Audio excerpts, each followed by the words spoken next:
So we have all come to know this judge a little bit over the course of the last couple of months. His name is Scott McAfee. He did decide today, and he gave himself that 2-week deadline, as I mentioned. And the decision that he has had to make is whether to disqualify the Fulton County DA, Fani Willis, in response to allegations that she was dating her lead prosecutor when she hired him. And the accusation is that that was part of a motivation for hiring him, and that then the two took some rather fancy vacations together, and that they may have benefited financially from this business arrangement, which it was alleged she created for that purpose. So Donald Trump's team and his co-defendants say this is all a disqualifying conflict of interest.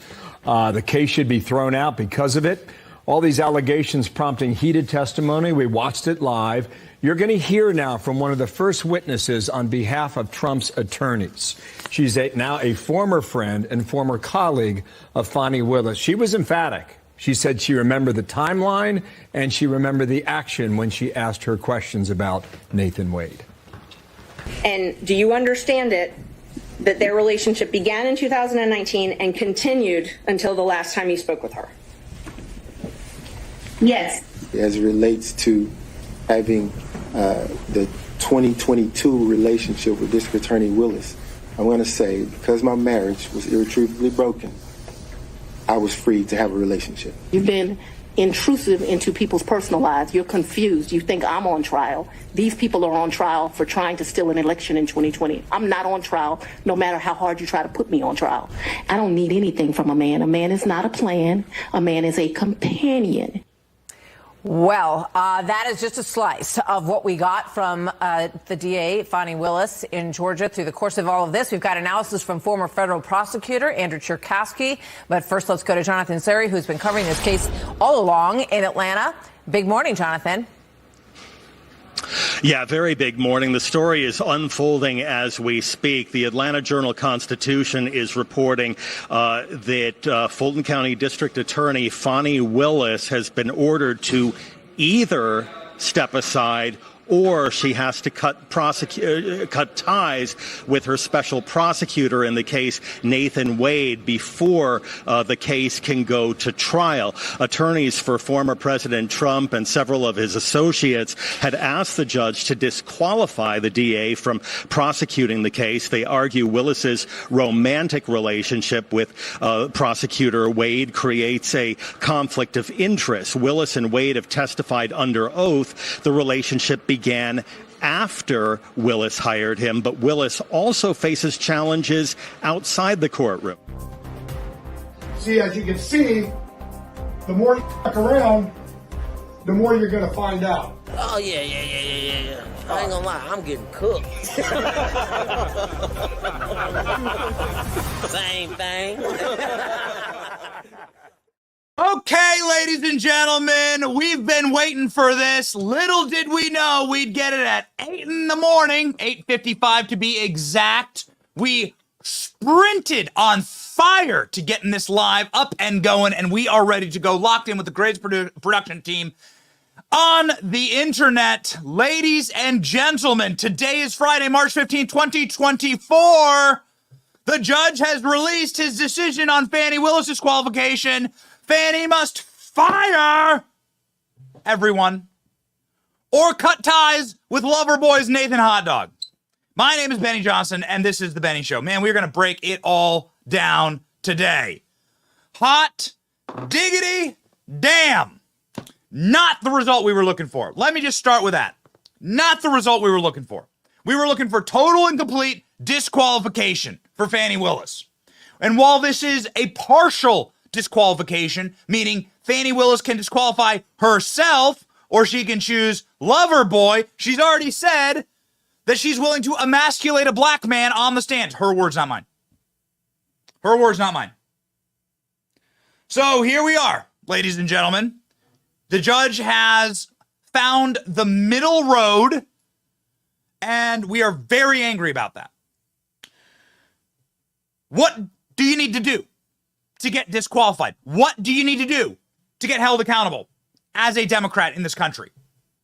Democrats are like the special kids in preschool whose daddies donated to the schools and they can do anything they want, whose daddy knows like the superintendent, they can do anything they want, they get out of any trouble. What do you have to do to get put in prison as a Democrat? Like, I actually shake thinking about the answer to that. As somebody who covered the BLM Antifa riots throughout 2020, I mean, I was witness to some of those most heinous crimes you could possibly imagine. I was witness to some of the worst human treatment to other humans that you could possibly imagine. Remember, they wanted to force you to take experimental injections from the government or lose your job, lose your ability to eat. What does it take? And Dr. Fauci, is he not in prison yet? A reminder that Hunter Biden has been doing massive rocks and caught since he was 18. Hunter Biden's been pounding the powder. Joe Biden was happy to lock up hundreds of thousands of young black men, never once touched his son. What do you have to do? What do you have to do? Joe Biden's crime bill locked up hundreds of thousands of young black men. What do you have to do? Maybe Fani Willis was part of those prosecutions.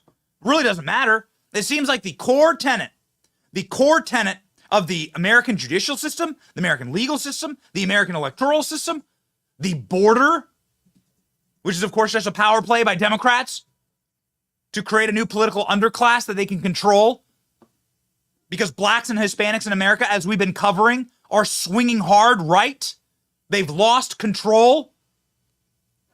It seems like the only thing that they are good for is power politics. Protect our team at all costs. Push the agenda. Protect everyone.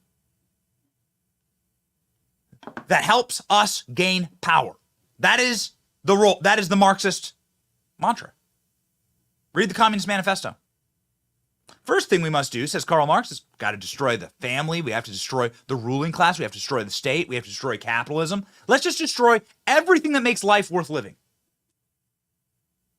Good leaders, bad leaders, doesn't matter. Take them out back. Push them all into the gulag. And so that stands in our way. We got to get rid of it. And like this, we've been covering this for so long, and I just need to take a second here. We've been covering this for so long.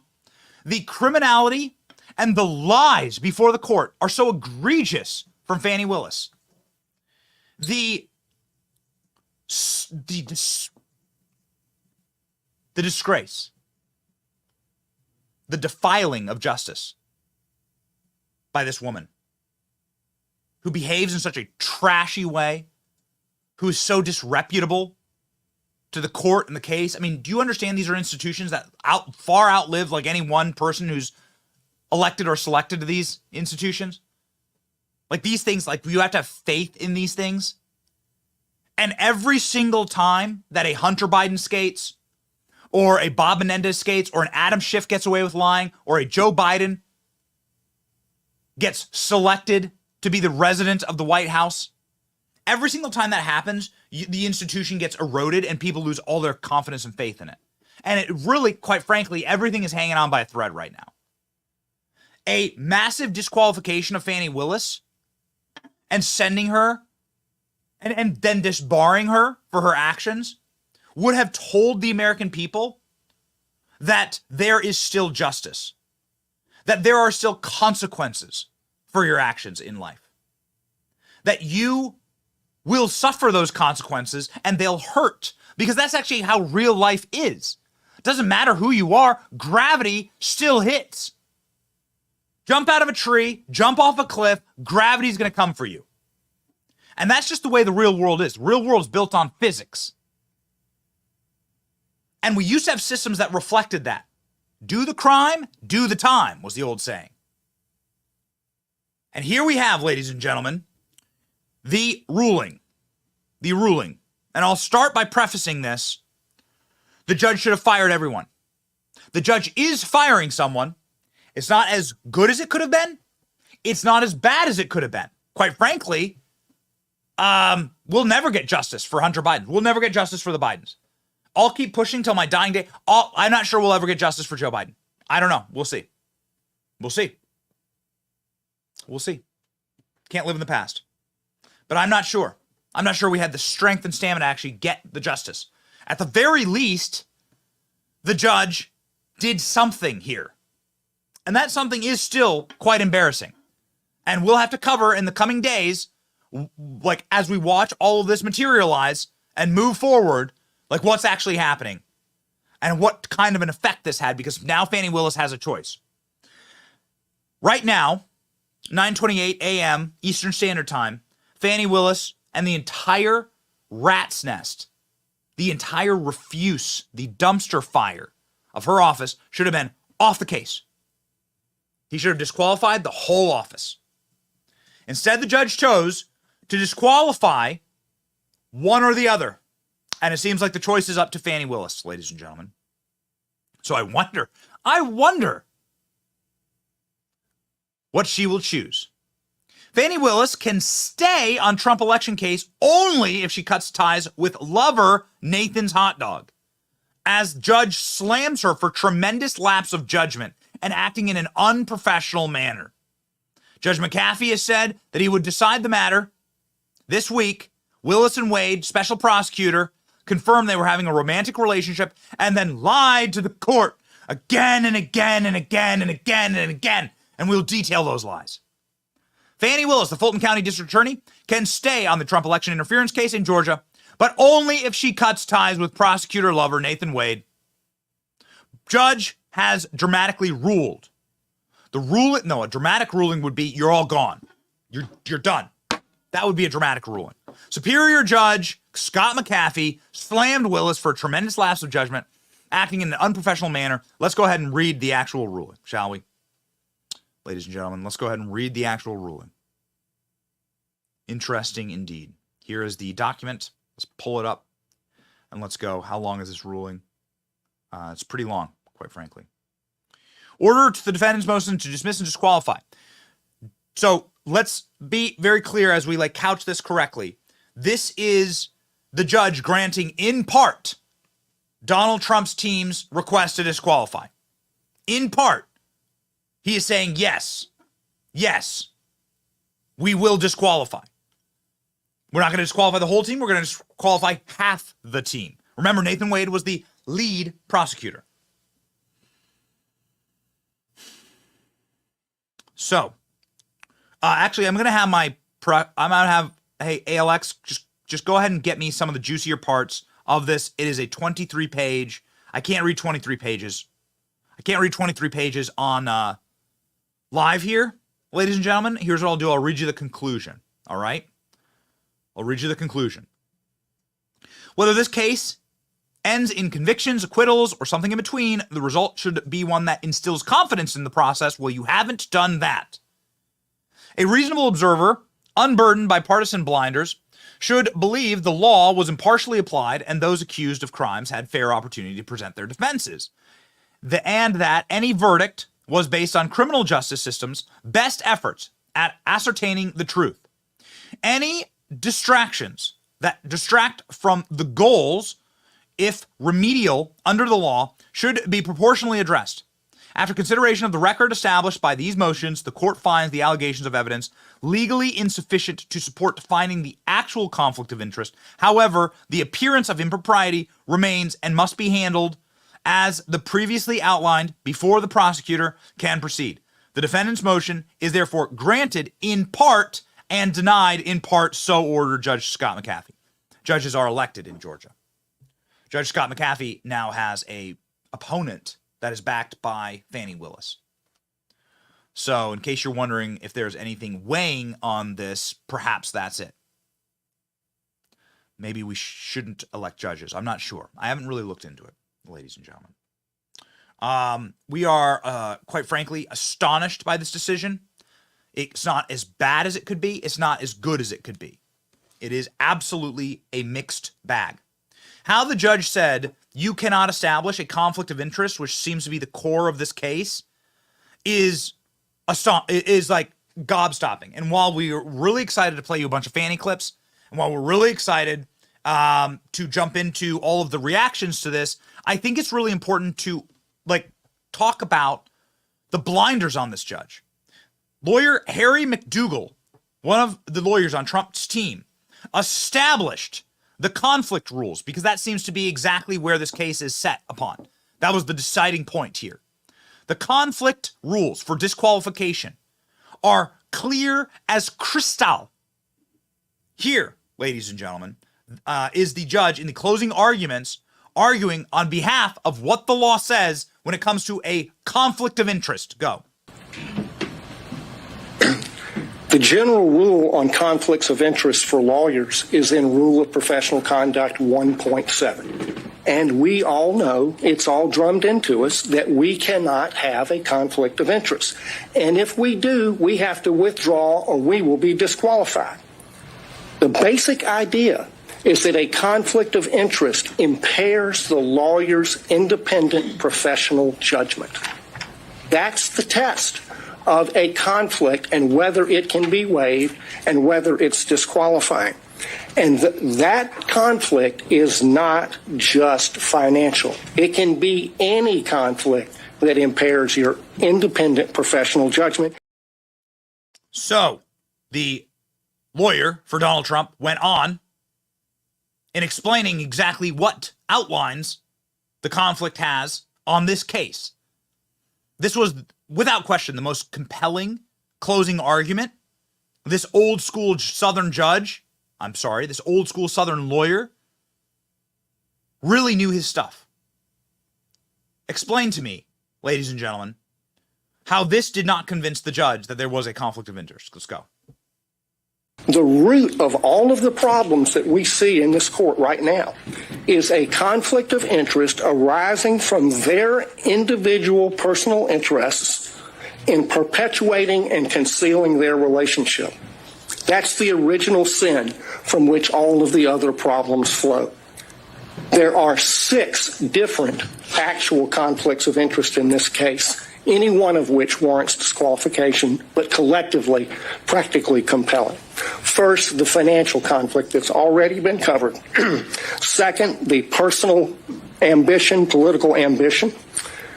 Third, there's a dovetailed or complementary pattern of deceit and concealment of the relationship and the money. Fourth, the speech at the church. Fifth, the motion for protective order that the DA filed in Mr. Wade's divorce case. Sixth, the way the state has conducted the defense of this motion to disqualify, especially the hearing. So, ladies and gentlemen, it's quite clear based on the law that there's a preponderance of a conflict of interest here. That seems to be what the case was predicated upon, and the judge found that there wasn't a conflict of interest, but yet there was the illusion of impropriety, according to the judge.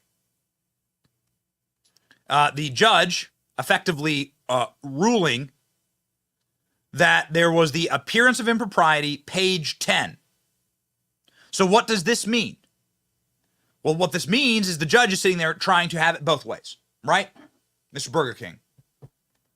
This guy is trying to say that I am upholding the value of our institution while ignoring an entire body of legal work that says I must disqualify you. I mean, she was lying to the court, just off the top of my head, and we're going to go through all of this and cover all of this. She lied to the court about when her relationship began. She then continued to lie to the court and badger her team, obstruct justice. She then lied to the court about whether she went to the White House or not. She then lied to the court about the nature of her relationship with Nathan Wade. They then lied to the court by meeting with the witnesses and trying to muscle the witnesses. Meeting with her father, meeting with Terrence Bradley. Nathan Wade lied to the court in multiple instances about his personal finances. Fani Willis effectively admitted to open money laundering of taxpayer funds to Nathan Wade. And I think this is most important, when Fani Willis bum rushed, which is the best way we could possibly say it, the stand, she behaved like an absolute lunatic, ranting, raving, throwing things, swinging papers around, yelling. She had to literally be put in timeout by the judge. Does it seem like the kind of cool, level, measured, prosecutorial jurisprudence that you wish to have bringing one of the biggest cases and one of the most important cases in American history? Will they even be able to bring a case, I think is the big question. That's a question that Jonathan Turley asked seconds ago on Fox News, one of our favorite political commentators, because the judge has also struck down 6 of the charges that make up the mass preponderance of the case. So can Fani Willis even bring the case forward any longer, given the fact that she can't bring forward the core of her charges any longer? She's not allowed to argue those. The judge automatically ruled, nope, you're not allowed to even present these in court. That's a great question. Ladies and gentlemen, here's legal expert Jonathan Turley. I actually think that part of what we're seeing here is the result of improvisation on the law. That much of this is improvised law. What is happening in New York with Alvin Bragg is improvised to be the point of the theater of the absurd. I mean, it's using a statute in a way that I don't think can be used. I'd be surprised if it could be upheld. In Georgia, you had Willis put together the most attenuated, in my view, weak racketeering claim to somehow bring together these 18 defendants into a single conspiracy. It doesn't hold well. Even when you read the prosecution's own papers, it's just you're left at the end with like, what? I mean, it's almost a random aspect as some of these people being put into this overarching conspiracy. And I think that's the problem, is when you improvise, you make mistakes. And we've seen those mistakes, obviously, in this case. In fairness to the judge, he is saying, I don't buy the fact that Willis brought this case essentially because she was going to bring in her lover and get free trips out of it. I get that. I mean, I think it's very clear that the motivation of Willis was not romantic, but political. That doesn't make it any better. But I can see why the judge said, even if I accept a lot of this evidence, I don't necessarily believe that that was the purpose of the case or how the case was unfolding. My problem with the judge is that these two prosecutors stand deeply contradicted, not just by witnesses, but by cell phone evidence. I find it hard to believe that the judge accepted their testimony as completely credible. So if you believe that, they may have lied on the stand. So the reason this is all falling to pieces, from our perspective, because I'm not trying to be a doomer. I'm a very optimistic person.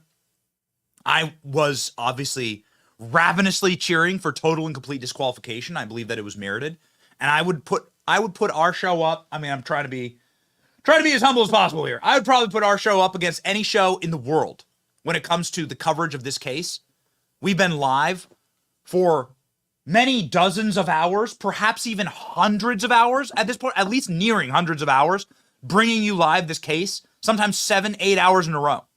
Testimony, following, listening. And so I got to tell you, we don't claim to be experts. I went to community college, all right? Don't have a law degree. But man, we have been paying attention to this case. And Fani Willis is guilty. This entire trap now that they're caught in seems to be a trap of their own making. Not only is the judge striking down the support beams for the entire RICO case, but now, of course, he's ripping the prosecutors. I mean, what kind of a delay is this going to take? What if Fani Willis takes herself off the case? I mean, I don't know. It doesn't seem to be in step with who she is. What if Fani Willis decides she's going to step down? That's the decision. One thing has to happen. Nathan Wade goes or Fani Willis, and her entire office goes. I think I know what's going to happen. But the reality is the case is now going to be delayed in perpetuity. This case, ladies and gentlemen, will not go forward until this decision is made. This is what was discussed from the courthouse this morning by the on-the-ground Fox News reporter describing the next steps here. Again, I think if you're arguing like what percentage of this is good, what percentage of this is bad, it's probably like 60-40, 70-30 our side. Because what this does is it just blows another massive hole in the independence of this office and in this prosecutor's ability to bring a case. Guys, do we have, the court finds, this is directly from page 15 of the ruling, the court finds that the record made at the evidentiary hearing established the district attorney's prosecution is encumbered by an appearance of impropriety. The appearance standard recognizes that even when no actual conflict exists, it does, a perceived conflict of interest, reasonable eyes of the public, threatens confidence in the legal system itself. When this danger goes uncorrected, it undermines the legitimacy and moral force of an already weakest branch of government. Page 12. So, ladies and gentlemen, the judge did spank Big Fani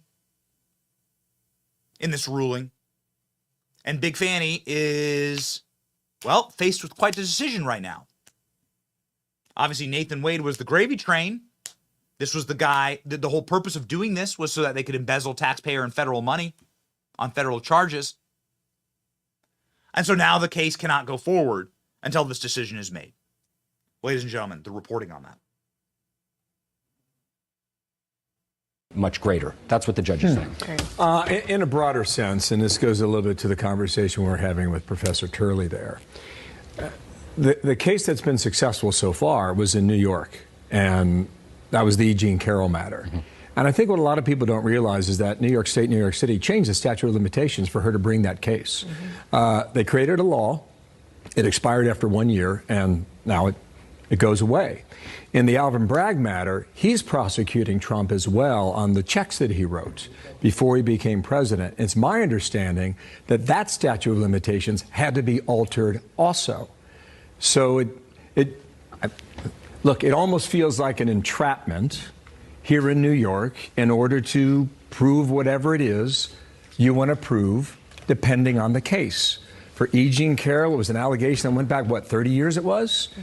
And for Trump, I think the statute of limitations was either 3 or 4 years, and it was altered to extend a longer period of time. Now, does that seem fair to you, Andrew? Well, I think it was the left who was complaining about novel legal ideas a few years ago, and now it's the left who's bringing novel legal theories against President Trump. Sorry, do you agree with that? Do I agree that they're bringing novel theories? Yes, absolutely. I mean, when we look at the Wade, the prosecution here in New York City, we see that they had to essentially creatively turn it into a felony in order to have the statute of limitations be sufficiently long in order to prosecute him. The nature of the case in New York is really just a misdemeanor case, and they're creatively trying to bring in federal law to essentially create this into a felony prosecution. It's very creative. It's very novel. This has never been done before. We've never seen a president prosecuted. How could it be anything other than that? And I think that there's a lot of respect that is owed to the executive, to the presidency in America, and I think that this is a great challenge to it, and I hope we get through it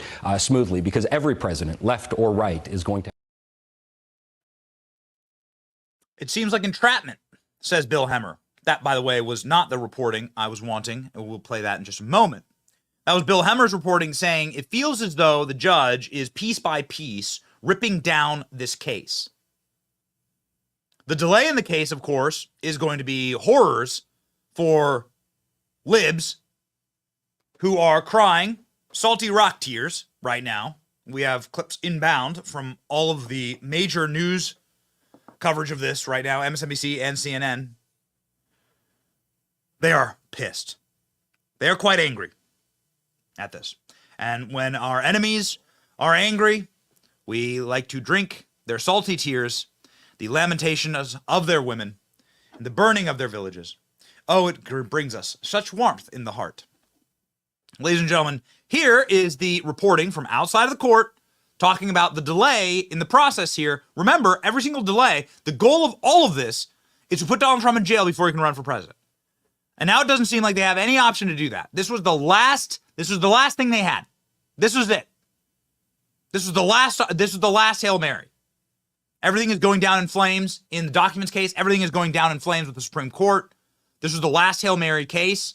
I suppose, if you're being overly optimistic here, the judicial system is working, the gears are grinding very, very slowly here and are delivering results, quite frankly, on behalf of the president. 9-0 decision in the Supreme Court. You can't just rip them off the ballot. The Supreme Court looking at the immunity clause. And that's going to be probably a very, very simple decision. That Jack Smith's case is complete bull. That Donald Trump does have presidential immunity. Ladies and gentlemen, the reason to speed these cases along, obviously, must put Trump in jail to protect democracy. I mean, really interesting that thinking. How does that thinking work? What kind of a pretzel you got to twist your mind into to like come up with that? I don't know.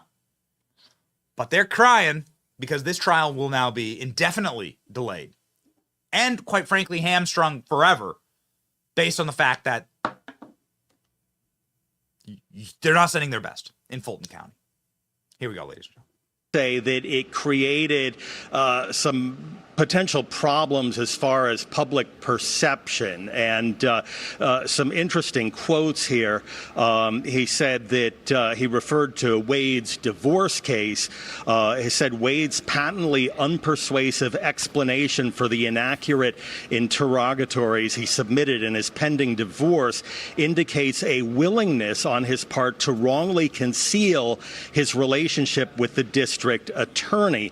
As the case moves forward, reasonable members of the public could easily be left to wonder whether the financial exchanges have continued, resulting in some form of benefit to the district attorney, or even whether the romantic relationship has resumed. The judge goes on to write, put differently, an outsider could reasonably think that the district attorney is not exercising her independent professional judgment totally free of any compromising influences. As long as Wade remains on the case, this unnecessary perception will persist. Okay, our reasonable people persist too, as well. And still no answer on when she needs to give the judge her answer?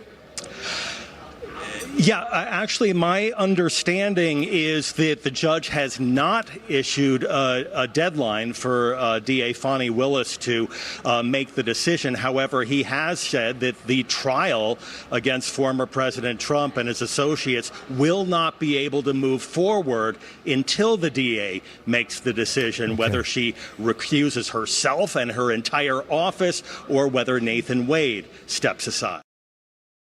So this case is indefinitely delayed, and libs are crying about this. Libs are seething about what's going on right now, and I suppose that does make us quite happy. There is still salt flowing. We thought this would be a much saltier day. The total and complete disqualification of this case, plus the destruction, therefore, of the Trump case in general in Fulton County, was the result we were looking for. But what we do have now is further encumbrance, embarrassment piled on, and maybe even the forced Fani disqualification of herself, which is what we're looking at. Here on CNN, the salt was flowing. Salt, ladies and gentlemen, must flow on this program. Our salt shaker shakes on our lib friends as they cry salty, salty tears. Our salt that lib of the morning, CNN having a cope and seethe therapy session live on air. Let's go.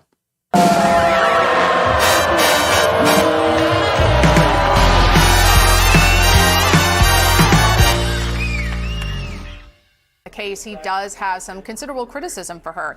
He's saying, look, without sufficient evidence that the district attorney acquired a personal stake in this prosecution or that her financial arrangements had any impact on the case. So there he's addressing the fact that they didn't really prove that she benefited from Wade being on this case when she was in a romantic relationship. She said the defendant's claims of an actual conflict must be denied. So he's like, look, you didn't prove that she had any sort of benefit that she received from the money Nathan Wade was making from this case. But he said this finding is by no means any indication that the court condones this tremendous lapse in judgment or the unprofessional manner of the district attorney's testimony during the evidentiary hearing. Rather, it is the undersigned, the judge's opinion that Georgia law does not permit the finding of an actual conflict for simply making bad choices. So this is pretty significant. I mean, he is suggesting that he's saying that she had a tremendous lapse in judgment, that she was unprofessional when she testified. Remember, she was getting pretty contentious, pretty fiery with the defense attorney, insisting that she was not on trial, when in fact they were asking her questions because the judge was assessing whether she needed to be disqualified. And then also saying here that she made bad choices. And look, even though she's going to stay on the case, all of this, especially this language from the judge, and we're just skimming the opinion right now, I'm sure there's likely more, it's really a gift to former President Trump and his co-defendants, because they're not only going to fight this case on the merits, they fight it in the court of public opinion.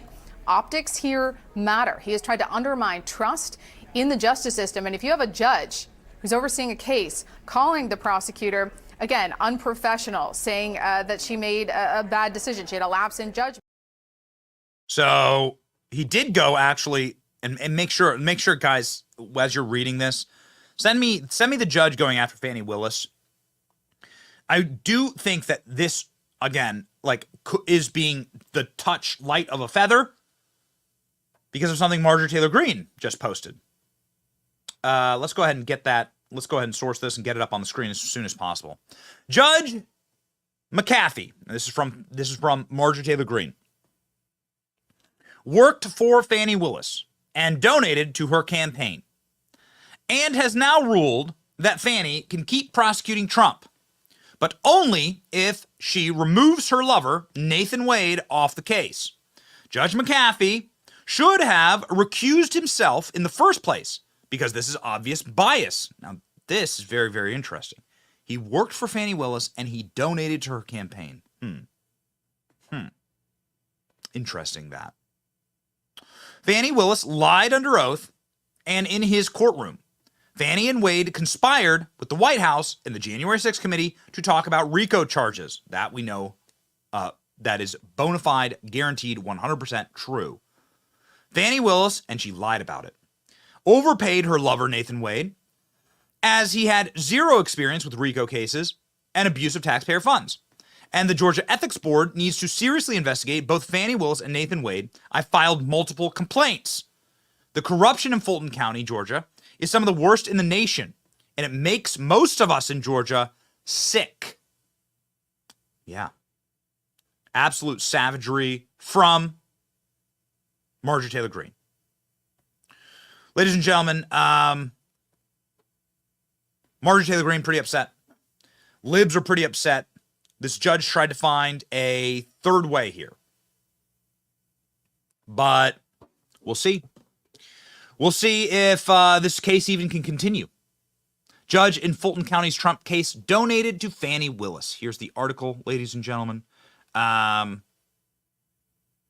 Really can't explain enough how corrupt this all looks on its face. I mean, if your job is to maintain the judicial integrity of a system, and the judge is working for the defendant, the judge has donated to the defendant, or the prosecutor, depending on which way you flip this. And then the prosecutor is able to lie with impunity. Just lie under oath, time and time again, about the case before the judge. What other lies won't she tell? We have a good example of this, right? So the most simple example of this is Fani Willis talking about going to the White House. Fani Willis was asked, did you go to the White House? This is her answer on this simple question. Did you go, Fani Willis, to the White House? Go. My next question is based on her opening the door, and therefore I'll just ask it, and Your Honor can decide whether or not it's appropriate. When you went to D.C., did you go to the White House? I did not go to the White House. No. Well, apparently I'm going to get the answer anyhow. There you have it. Next question. Okay. Okay, Fani Willis did go to the White House. We can do this all day. Maybe we will. Maybe we'll do this for the next 17 hours. I mean, I'm not sure. The judge has already ruled, so I'm not sure what good it will do, but maybe we'll do this. Here's the record of Fani Willis going to the White House. What more do you need? Shouldn't this be enough? Shouldn't this be enough? If she'll lie about this, the interesting thing about liars is that if they lie about little things, they'll lie about big things. The interesting thing about liars is if they'll lie about whether they were at the White House, even though there is a Secret Service record of Fani Willis being at the White House, what else won't they lie about? Fani Willis, of course, should face felony charges for these lies. The Georgia Senate is one of multiple bodies now investigating Fani Willis. Jim Jordan has fired off subpoenas and may hold Fani Willis in contempt of Congress. Fani Willis may be arrested by Congress. I mean, that's a real possibility. Like, this is exactly what they did to Peter Navarro, exactly what they did to Steve Bannon. Fani Willis has not responded to Jim Jordan. And Jim Jordan saying, okay, we're going to hold you in contempt. And vote to hold Fani Willis in contempt. Because they're investigating Fani Willis's misuse of federal funds and silencing of whistleblowers. So is that what's up next? Ladies and gentlemen, the Georgia Senate is also investigating Fani Willis and her conduct. Here's how that hearing went as it pertains to these demonstrable lies to the court. I wonder, okay, so in that testimony, did she deny the start date of this affair? Yes, she said it started in early of 2022.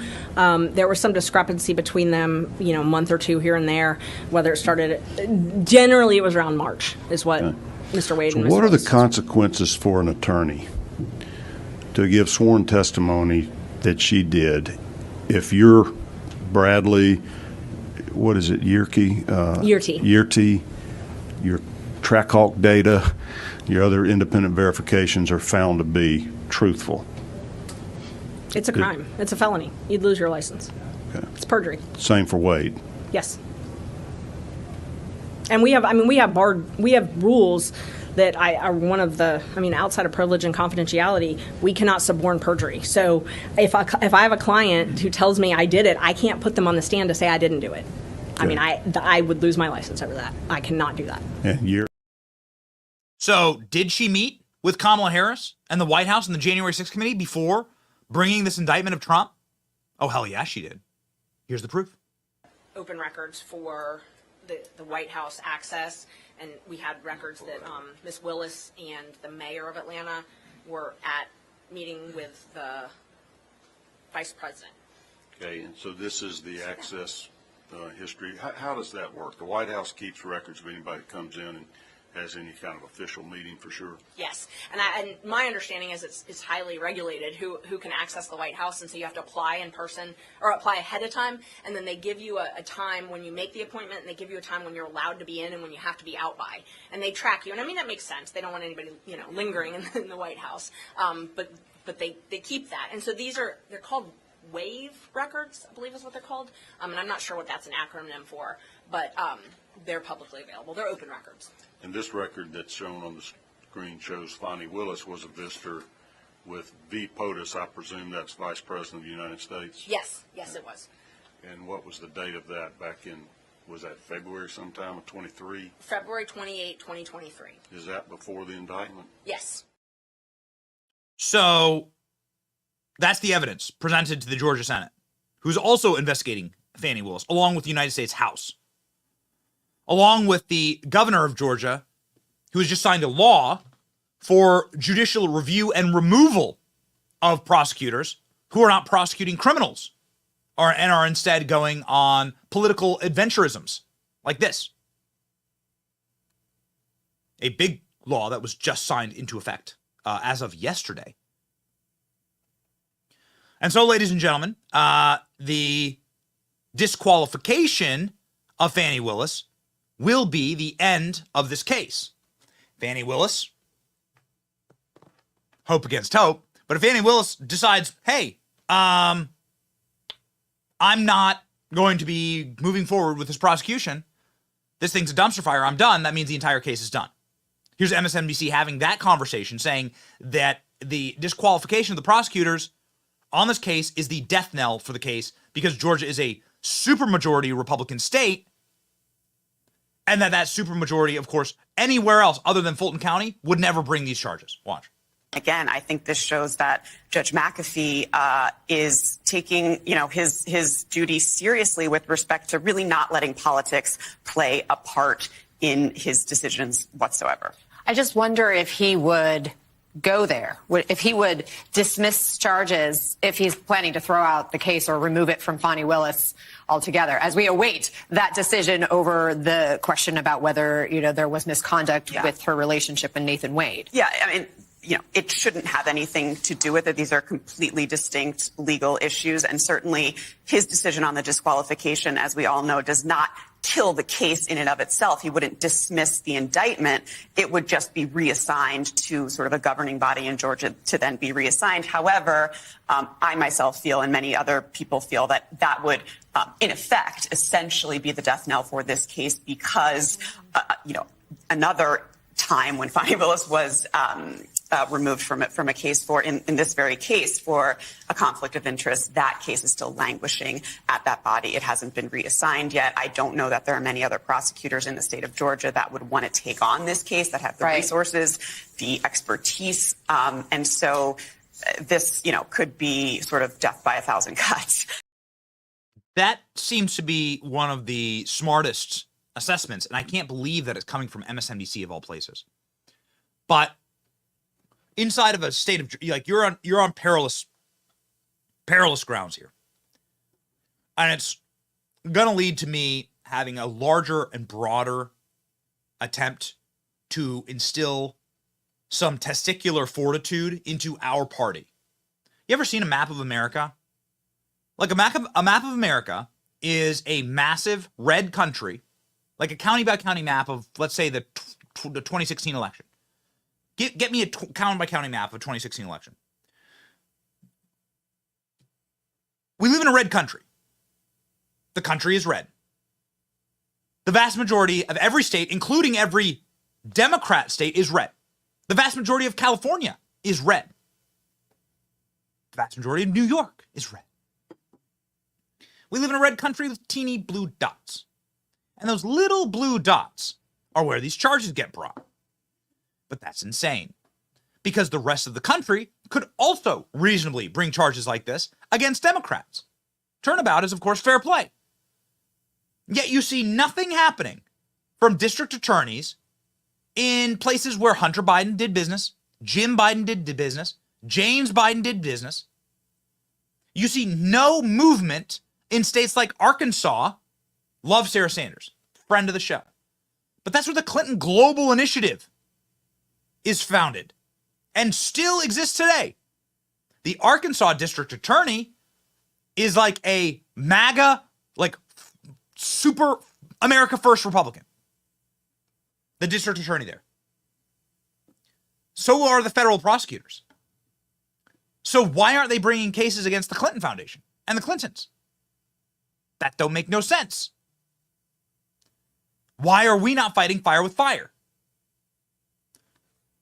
Boys, get me the map of America, please. I want to show this. Because what you can see is if you look at a county by county level, that they're screwed. In places like Illinois, the entire state is red. Every single county votes Trump. Except for one, Cook County. In Fulton, the entire state is red. Except for Fulton, in Georgia, except for Fulton County. The entire state is a brick of red. Except for one dot. And then Democrats use that leverage, because they actually use leverage to prosecute Donald Trump. When are Republicans going to wise up?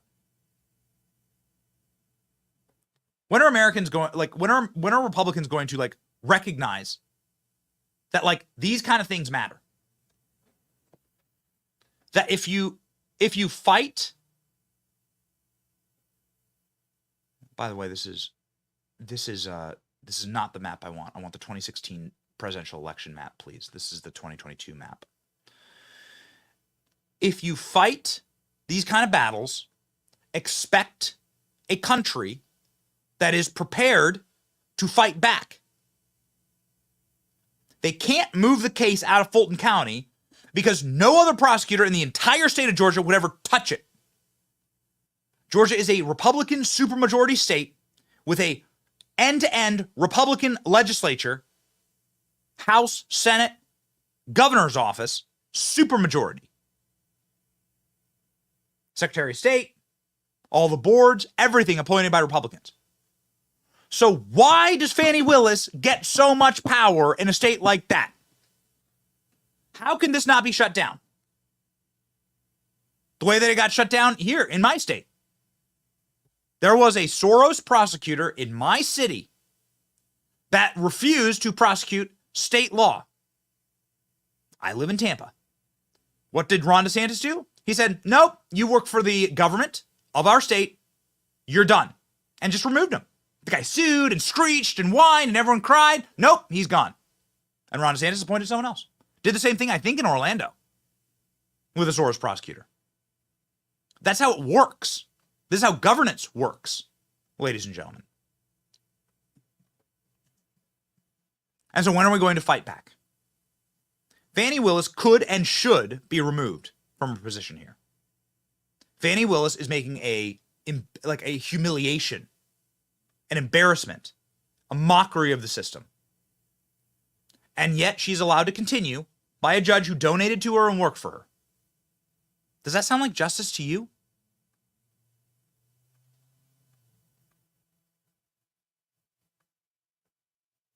By the way, this is what it looked like in 2016 when Donald Trump ran for president. What does that country look like to you? Oh, by the way, like states like mine in Florida have gotten far redder. I think Democrats won like 2 counties now. So there are many states that have gotten far redder since this map, since this election result. Look at this map, and then remember that these people spent the better part of the last 8 years saying Donald Trump stole the election. And you can see sort of where Georgia is right there. Just a speck, just a little speck of blue. Just a sprinkling, right? Yeah. Just a sprinkling. 1 or 2 blue counties kind of clustered together. Yep. That's the country. This is the country we live in. So we live in a red country with teeny blue dots, and that is where these criminals operate. So I've had enough of it, ladies and gentlemen.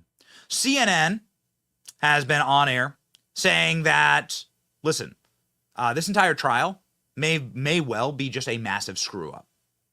That this is like turned into a sideshow, and that this isn't, frankly, going to end well. This isn't the ringer that they all thought it was. Here, ladies and gentlemen, in CNN sort of admitting what we've all been covering and what we've all known for quite a while. That phone call is still part of the case. There are other charges in the case that squarely relate to that phone call. For example, the first count in the indictment, which is the very broad racketeering count, will still include that conduct. There are other fraud counts that would still include that conduct. So I don't think this ruling changes the type of evidence that the DA is going to be able to introduce, but it does knock out some of the charges. And look, it's embarrassing for prosecutors. It's a screw up by prosecutors when you bring a charge and then a judge throws it out before it even goes to trial. So, hey, listen, CNN, MSNBC, all of them are crying on air. That does make me very happy. Apparently, though, there is some fangirling going on over Fani Willis and her team.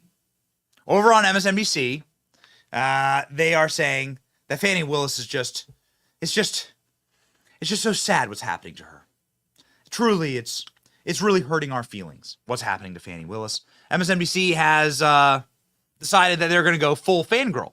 So expect this, that I predict the next portion of the media, like protection racket, will go, hey, you can't make fun of Fani Willis. You're not allowed to make fun of Fani Willis. Like, Fani Willis is an icon. Get ready. She's going to get the full Stacey Abrams treatment. The full Stacey Abrams treatment is going to happen with Big Fani. MSNBC doing their very best at propagandizing what a smart, what a deeply intelligent, what a wise person Fani Willis is. Remember, she only pays for everything in cash. And that cash only stays where she rests her head. Remember, Fani Willis lied at least demonstrably 5 different times in her testimony. But yes, Slay Queen. He started before the special grand jury was even put together. He kind of spearheaded this investigation. So he took this investigation, he fed it into the special purpose grand jury, got those results, and then he also participated in the grand jury. And so you have to think about the institutional and historical knowledge that Nathan Wade has. All of that being said, if the solution here is to move forward with DA Fani Willis and the rest of her team, including the other skilled and incredibly competent special prosecutors in Anna Cross and in John Floyd, who we know is the king of RICO, or the, kind of the professor of RICO in Georgia. Again, like I say, Mika, it's a no-brainer. That's what you do. So, hey, listen, it's a no-brainer. This is a gift to Fani Willis. We'll see. We'll see how it plays out. The legal experts are beginning to sort of ponder at this decision and say this doesn't really hold water. Seems kind of twisted. Recent segment on Fox News sort of talking about how this decision will affect the rest of the case, ladies and gentlemen, calling it twisted legal steel. Let's go. But as one of the guests said, he did say it was legally improper because you're providing a public comment that creates dangerous waters, he said, for the district attorney. So again, we know what the choices are. The judge's main concern was that he wants people to have confidence in the ultimate findings at the end of this trial. Okay. All right. So we're going to see whether or not people have confidence, Shannon, right? Because a lot of folks are going to look at this and think that it was twisted legal steel. Can you understand that? Absolutely, because as Professor Turley and others have pointed out, it feels like this goes in a number of directions. He does say reasonable people, the judge says, could find or feel that there was untruthful testimony from Willis or Wade. And yet he said there was not enough evidence for me to find actual conflict of interest. So all of those, travel records and all of those things, he said we did not get to that standard. But I can understand why some people think maybe they didn't get the full truth from these people who took the stand. So for that reason, it's going to be a win and a loss on this motion for both parties. You're going to win some and lose some. Ultimately, the trial stays on track if Fani Willis decides to stay in charge of it. She has her option to, Nathan Wade can step away. But ultimately, what I want to make sure, the judge says, is that people feel at the end of the day, we've done things properly. But he admits there are things that did not add up in the testimony. Does it stay on track? Especially when you consider that the Georgia Senate is looking at this and the governor, Brian Kemp, could as well? Listen, if Fani Willis decides to stay and keep her team together, absent Nathan Wade, they can get right back on track with this trial. But remember, there are all kinds of other things that have to happen before they get to this trial, including finding a jury who has been hearing about this nonstop, not only on national stations, but there locally in the Atlanta papers, the Atlanta stations. You've got to find a jury now and cobble them together who doesn't have some opinion about what they've heard in this disqualification trial. So there are many more steps, many more challenges I expect to come from these defendants as they move forward in the wake of Judge McAfee's decision. Okay. Well, I guess this does, frankly, there is a silver lining here, Rolls-Royce. And that silver lining is that we can go to Fulton County and we can ask people about Fani Willis. I mean, hey, listen, we've already done our best here. We've gone to a Trump rally, wore the mugshot T-shirt, and asked people at the Trump rally what they thought and to give a message to Fani Willis. We had a heck of a good time doing that. We look forward to doing far more of that. Ladies and gentlemen, Mike Davis will be joining the program here. We've been live for more than an hour. I want to get a legal expert to sort of weigh in on what happened here. We've been reading you the opinion. We've been sifting through it. Nobody expected this at before 9 a.m. We were live within 10 minutes of it dropping, but it barely gets you time to actually sift through this. I want to bring on legal experts, so we are obviously going to be doing that for you. What Fox News just mentioned there, though, is really important. How do you even get a jury pool that is unbiased? You're going to get liars, right? You're going to have to stack the jury pool with psychotic, TDS, Trump-hating sycophants that just want to see Donald Trump in jail. And there are some of those people in Fulton County. How do you possibly get a reasonable jury pool here? How do you get people that haven't already been biased by this case? This judge is a coward. I mean, I'll just straight up say it. It could have been worse. The judge could have done nothing. It could have been like the actual correct result. The correct result was to disqualify Fani Willis. Ladies and gentlemen, we went to a Trump rally and asked people about Fani Willis's mugshot, gift to all of us. And, well, we had a great time. We think you'll enjoy. Have a watch. What's your message to Donald Trump? Thank you for being here. Why do you like Donald Trump? Because he makes America great. Free Donald, man. Yeah, free Trump. Hey, man, I love you. Make America great again. Hey, he big time gangster, man. You know what it is, man. Yeah. That's Donald right there. Vote for the Trump, man. F Biden. They scared of the Donald, man. Joe Biden don't want no smoke, man. They ain't stepping for Donald like that. They ain't riding for Donald like that, man. We riding, man. Look at my African American over here. Look at him. Are you the greatest? You ain't black. On August 24th, 2023, Donald Trump received this mugshot from Fulton County. This event created the largest political backlash the world has ever seen. This mugshot did not ruin Donald Trump. It made him an icon, a legend, a gangster. Boy, this shit gangster. Can't lie to you. In the moments after the mugshot, people were in the streets of Fulton County screaming, "Free my boy Trump." Rappers are getting tattoos of this mugshot on their bodies, and even Snoop Dogg's coming out saying, "I've got nothing but love for Donald Trump." We decided to go to a Trump rally in the Deep South and see what people thought about this mugshot by wearing one on our shirt. This is Benny on the Block, Trump Mugshot Edition. Let's go. Possibly the longest line I've ever seen for a Trump rally. What do you think of my t-shirt, ma'am? I love the mugshot. Thank you, Georgia. This is straight gangster. Gangster, I love it. It's awesome. I love your shirt. People putting this on their sheet cakes on their birthday, getting tattoos of this. Absolutely. There are rappers getting like full thide tattoos of this. Yeah. Yeah. Don't tell my wife, I got one too. Yeah. This is a tramp stamp. On the back. How did you know? I knew. I love your shirt, ma'am. It's beautiful. You have great fashion sense. Thank you very much. What a beautiful mugshot. It might be the most beautiful mugshot ever. Oh, good. He's a gangster. He's a gangster. Yeah. I love it. I wish I had one to wear tomorrow night when I DJ because I'm ready for Trump to get back in office. Love it. Love it. I mean, just, better profile that he's had in the years that he's been in office. It says something to the community. And it really means a lot to people, just, ordinary folks that represent freedom and love, people that stands up. And even our president, and what he's doing, he's standing up for us. Man, your shirt is awesome. When I saw it, I was like, Benny, yeah. I think your shirt's awesome. That's my favorite picture of Trump. Like, I love that. Once people saw that mugshot, they were just like, I can't do anything but vote for this man. I mean, it's pretty gangster. The mugshot. I think it's pretty funny. I've seen the memes and stuff, and I think it's pretty good stuff. This is like backfire, right? Because this makes Trump a gangster. Yeah, so drippy. Yeah, he doesn't surrender. I love this guy right here. Let me give this guy a hug right here. I love this guy right here. Yeah, come here. Yeah.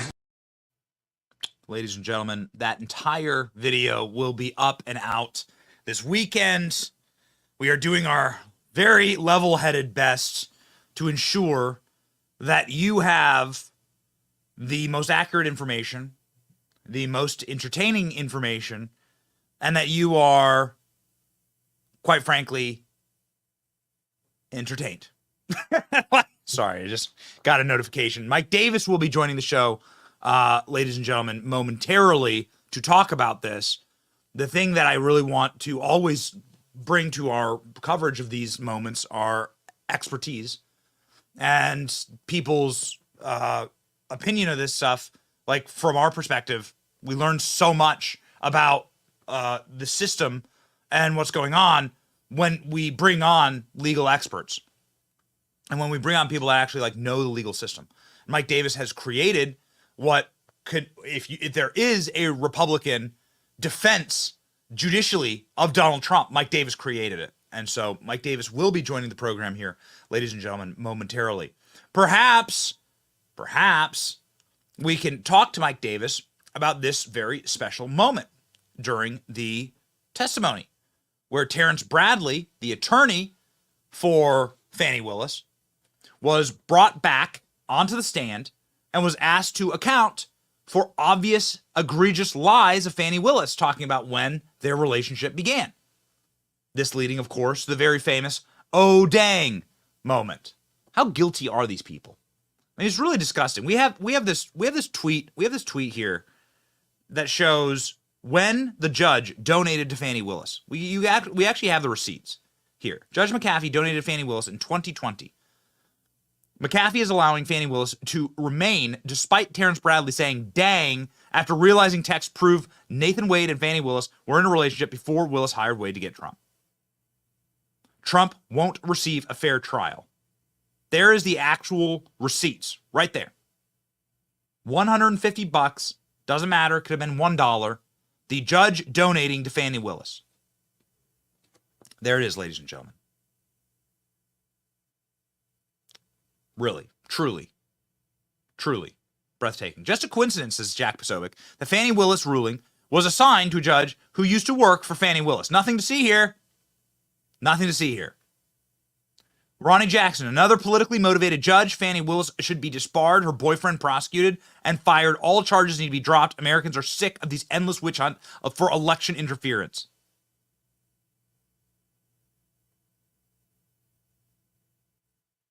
Truly. I mean, is there any justice in the state of Georgia? Is there any justice? Is there any justice anywhere? It really is infuriating.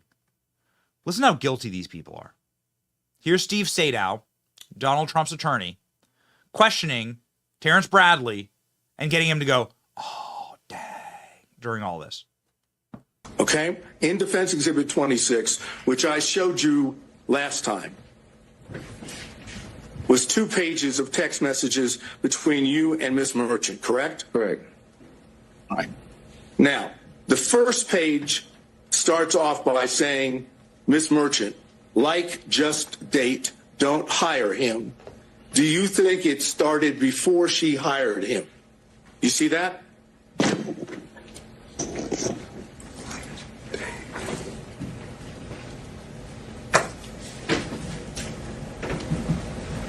Yes, I see it. Yes. And your response to that was absolutely, correct? I'm going to object, ask and answer in cumulative. All right. So, after the word absolutely, you on your own said it started when she left the DA's office and was judge in South Fulton. They met at the municipal court CLE conference. That's what you said, correct? That is correct. Oh, dang. Is that the words of a person who's innocent when presented evidence of a crime? Oh, dang. Yeah. The conversations get even worse. The conversations reveal more lies. Just a reminder. I mean, they were friends. So it was interesting to see him so adversarial on the witness stand. But this one from January 5th, 2024, they had been texting back and forth about Fani Willis and Nathan Wade's relationship. Ashley Merchant texts, do you think it started before she hired him? Terrence Bradley, absolutely. Terrence Bradley says it started when she left the DA's office and was a judge in South Fulton. Then we got into that part, Phil, where Ashley Merchant was talking about this in court. She texted him back to say, is this accurate? Upon information and belief, Willis and Wade met while both were serving as magistrate judges and began a romantic relationship at that time. Terrence Bradley texts back, no, municipal court. She says, thank you. And he goes on to say, but you can't put where they met because not many people know that. He was on the stand, Phil, saying, I can't recall. It's right here in green and black and white. Yeah. How much more act? I mean, again, we asked the question at the start of the show. 9 a.m. we started the show. Ruling was 8:55. Where will there ever be justice? Like, I mean, at what point? This reminds me of Joe Biden. There's so much evidence. There's such a preponderance of evidence. Will there ever be actual justice? Will any of these people ever face any consequences? The Clintons, Obama, or is there a protection ruling that says that these people will forever be allowed to, with impunity, break the law, loot the treasury, commit crimes, partner with the communist Chinese, and we get nothing?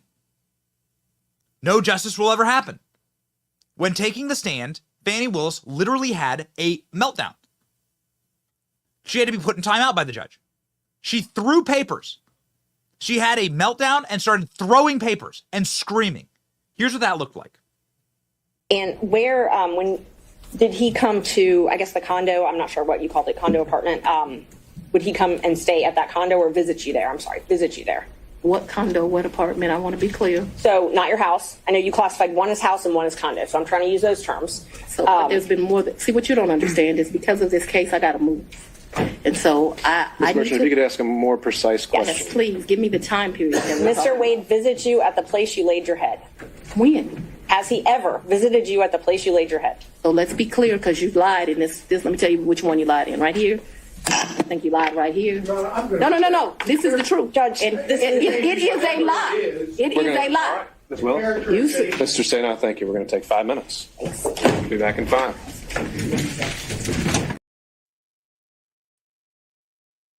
Is that the actions of an innocent person? Somebody who, like, takes the papers and starts screaming about herself? And she's done this. She did this throughout the entire, I mean, little did we know, ladies and gentlemen. She did this throughout the entire process. I mean, it's wild. It'll let you know exactly how rigged this system is against Donald Trump. Exactly how weaponized it all is. This clip. This clip where Fani Willis has a meltdown and says that she's not on trial. These people are on trial for rigging an election.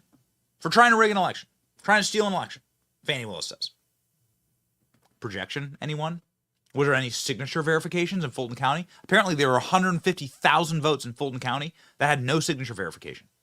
Just ballots shoved through machines. Nobody knows where they come from. This is in Fulton County. This is the place that Fani Willis is overseeing. Fani Willis having a meltdown, declaring that she's already found Trump guilty. She already is determined.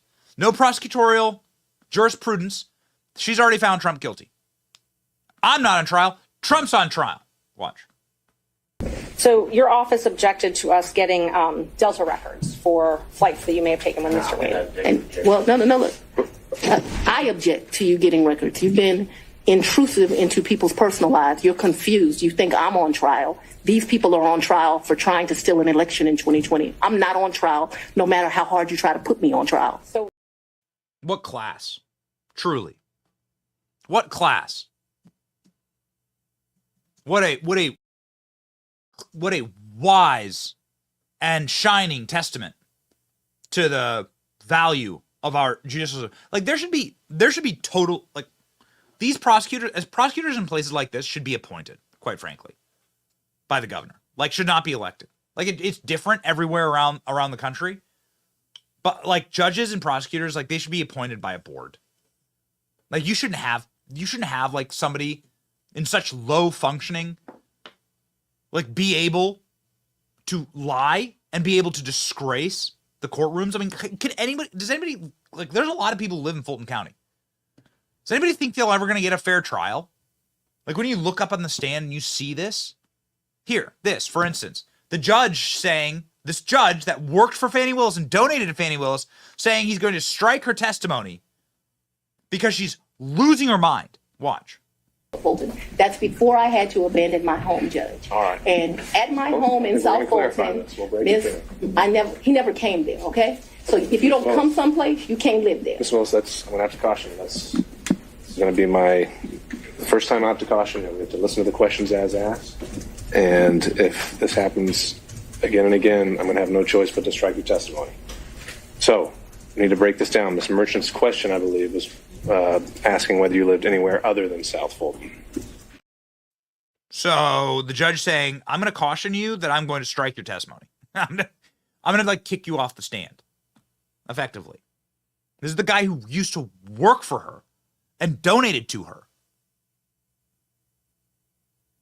Fani Willis is supposed to be in charge of an enormous amount of money, federal money, and state dollars to go prosecute Trump. But does Fani Willis know how to account for, let's say, $1,000, or in her words, a G? And then he tells me how much it is, and I give him the money back. I don't, just like you're asking me about the money with Robin, I don't do my friends like that. So if you tell me it's a G, then you're going to get $1,000. Whatever it is, I didn't ever make him produce receipts to me. Whatever he told me it was, I gave him the money back. Isn't it? If you told me it was a G, you're going to get $1,000. You want a G? I mean, is that what they're going to, like, if they find Donald Trump for this, are they going to find him in G's? You can get a interpreter there. One of the craziest moments from Fani Willis' testimony is when she was talking about, like, she was being asked by Donald Trump's lawyer, Steve Sadow, about her relationship with Nathan Wade. And she decided to, instead of just answering the question, start screaming about emasculating black men. Ladies and gentlemen, one of the wildest scenes I've ever seen on TV. You want me to emasculate a black man? What are you talking about? Like, listen to the poor prosecutor being like, Judge, I don't know what the hell she's saying. This lady is clearly mentally unwell. This clip will prove it to you. Last area, briefly. Yes, sir. You had contact with Mr. Wade in the year 2020, correct? I had some contact with Mr. Wade. Would you explain when you say some contact? Please tell us, talking about 2020. I had some contact with Mr. Wade in 2020. One of the reasons your allegations are so preposterous, or Ms. Merchants that you have joined, is... Ma'am, I didn't ask you about the allegations. I asked you about your contact. That's all I ask you, okay? I appreciate that you want to say something, but I'm interested in, did you have contacts with Mr. Wade in 2020? And your answer so far has been yes, correct? Very limited contact because Mr. Wade had a form of cancer that makes your allegations somewhat ridiculous. I do appreciate the characterization. I'm not going to emasculate a black man, but I'm just telling you. I'm sorry, what? I'm not going to emasculate a black man. Did you understand that? All right, so I don't think we should discuss further. Mr. Sadow, next question. I mean, do you see, like, the way that she's speaking? And, like, the venom that she's spitting? And the way that she's just talking? She clearly despises Donald Trump. She despises the prosecutors. She's a despicable human being. How is Donald Trump supposed to get a fair trial here? How is anyone supposed to get any justice in Fulton County? Joining us now, ladies and gentlemen, somebody who has gotten a good deal of justice for Donald Trump, somebody who's responsible for the Supreme Court justices, 3 of them that Donald Trump was able to appoint, somebody who has created the sort of rock-ribbed integrity of jurisprudence from the Republican Party, a party that needs much firmer testicular fortitude to ensure that something like this doesn't happen. You know how you stop something like this happening? You bring cases like this to Hunter Biden and the Biden family, everywhere they've ever done business. And then it stops. You flip it around. Ladies and gentlemen, I wonder if Mike Davis will agree with me on that. Mike Davis joins the program now.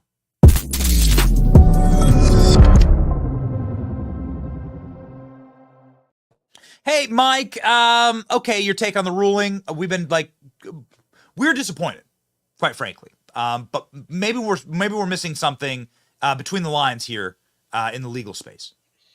Well, it's not surprising given that this judge is facing an election this November from a Democrat opponent, and this Democrat opponent just appeared after this judge heard this disqualification, this motion to dismiss from the Trump co-defendants. And so, look, if the judge followed the facts and the law, there's no question he should have disqualified Fani Willis and her office, because Fani Willis has an illegal financial stake in a criminal prosecution.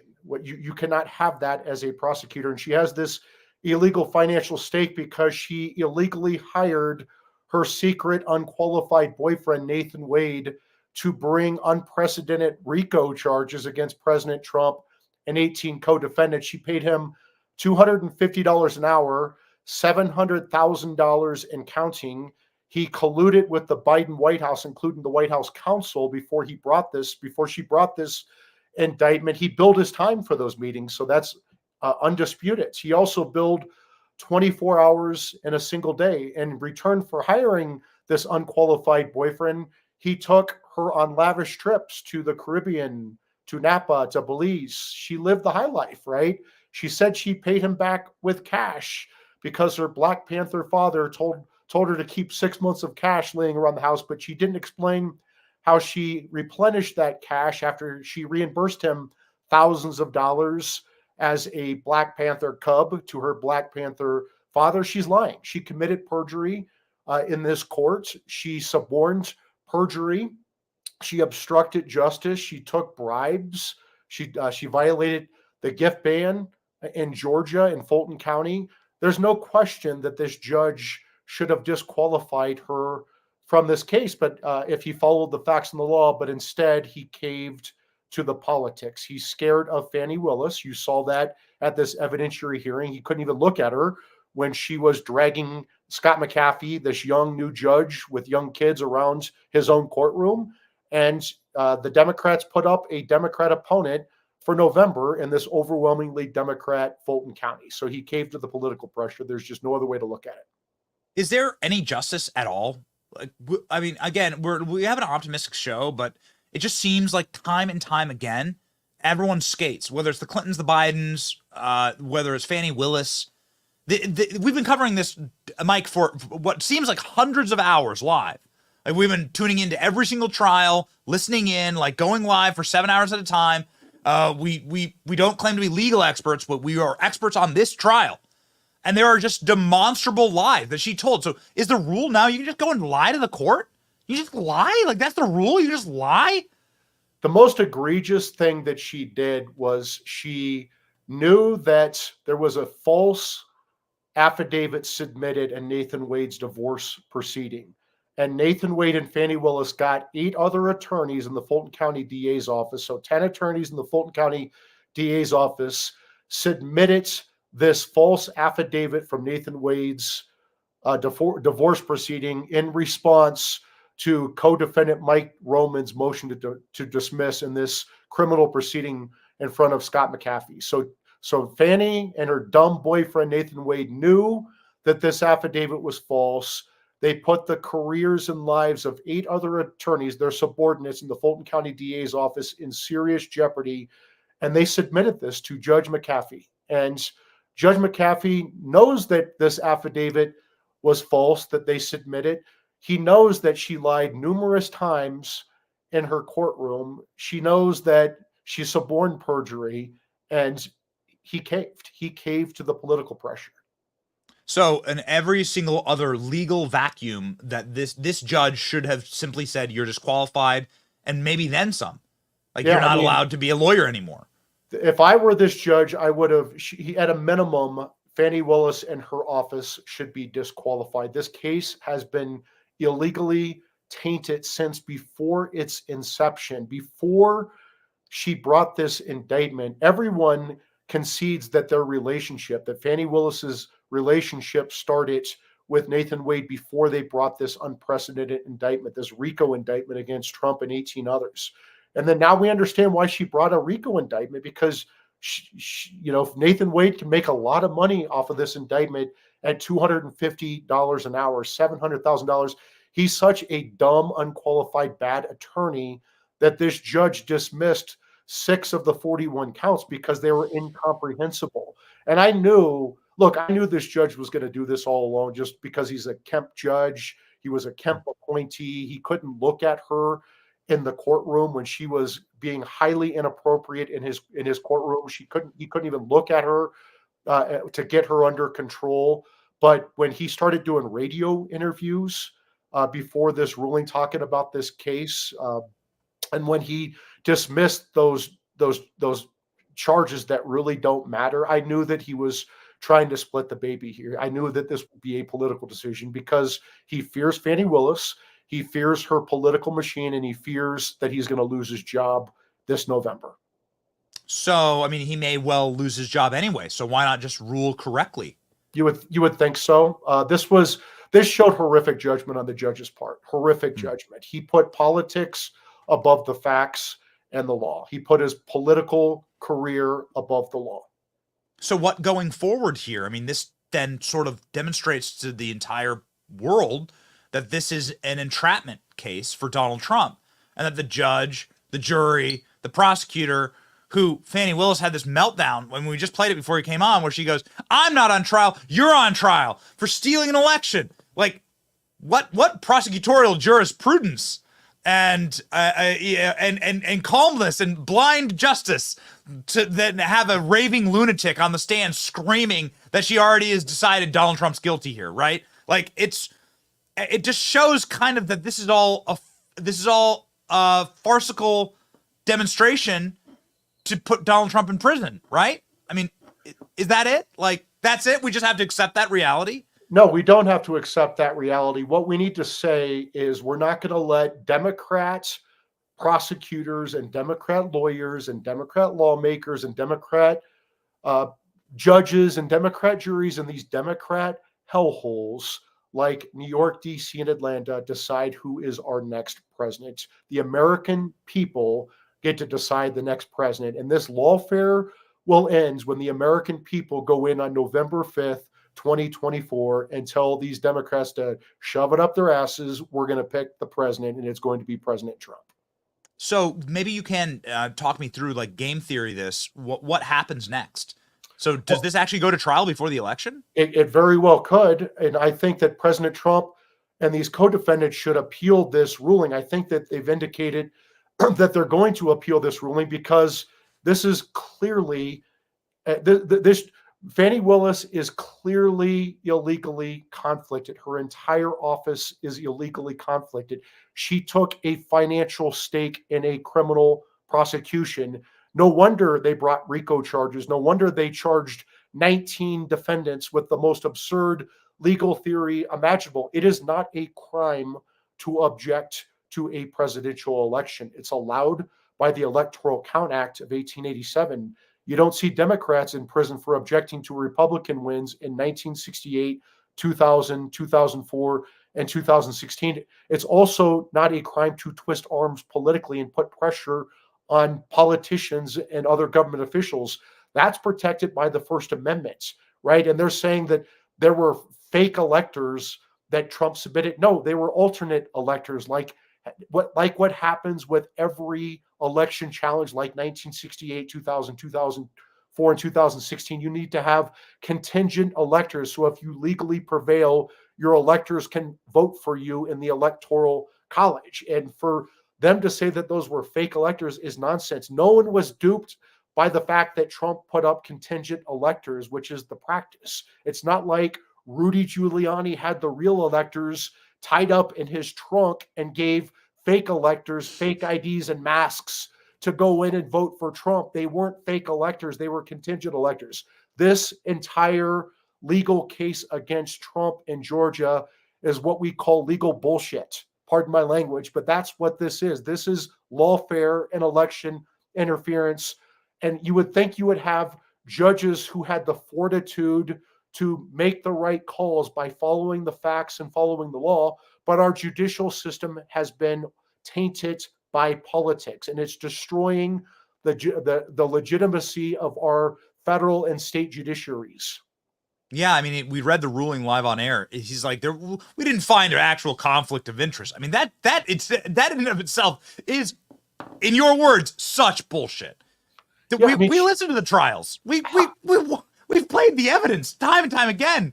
How is illegally hiring your boyfriends lawful? How is paying this unqualified buffoon $250 an hour to bring a RICO case against Trump and 18 others, and then taking kickbacks, illegal kickbacks? Fani Willis took illegal kickbacks from this in the form of these lavish trips. She lied about it. She got other people to lie about it. She obstructed justice. She suborned perjury. This is bribery. Her defense is that, oh, no, I paid him back because my Black Panther father told me to keep 6 months of cash laying around the house like I'm a prostitute or a drug dealer. And then I paid back this dumb boyfriend of mine, Nathan Wade, cash. But she doesn't have any ATM receipts or bank statements showing how she replenished her cash stash, her Black Panther cash stash around her house to replenish the thousands of dollars that she supposedly paid Nathan Wade in cash for these lavish trips to Napa, the Caribbean, Belize. I would say this, and I've said this before and I actually mean this. After watching her testify, I don't think that Nathan Wade has been paid enough. I don't think $700,000 is enough to be in a relationship with that slob. So you talked about what happens when Trump wins, and you talked about how this ends. The question I have for you, and the final question I have for you, Mike, is I live in Tampa. I watched how a George Soros-funded prosecutor was just ripped from his office here in Tampa because he just wouldn't enforce the law, let criminals free, and wouldn't follow the laws of Florida. And the governor here, Ron DeSantis, said, nope, sorry, that's not how it works here. You're gone. Did the same thing in Orlando and replaced these prosecutors. Is there any system like that in Georgia? Does Brian Kemp lack the testicular force? Does Brian Kemp just not want to do that? What are the recourses inside of a state that we checked super majorities for Republicans in every chamber, unified control of the government for Republicans in Georgia? So what gives? Yeah, so Brian Kemp, the governor of Georgia, and Chris Carr, the attorney general of Georgia, have the power right now to open a criminal probe on Fani Willis. They have the statutory authority, they have the statutory duty. The Article 3 project has been calling for this since January, and nothing has happened. They also just passed a law in Georgia where you can investigate these prosecutors. Look, I would say this. These cases to Kemp and all these other people who don't like Trump, these cases, this lawfare and election interference against Trump is so much bigger than Trump. They're not just going after Trump. They're going after his top aides, his attorneys, his January 6th supporters for trespassing and taking selfies on the Senate floor.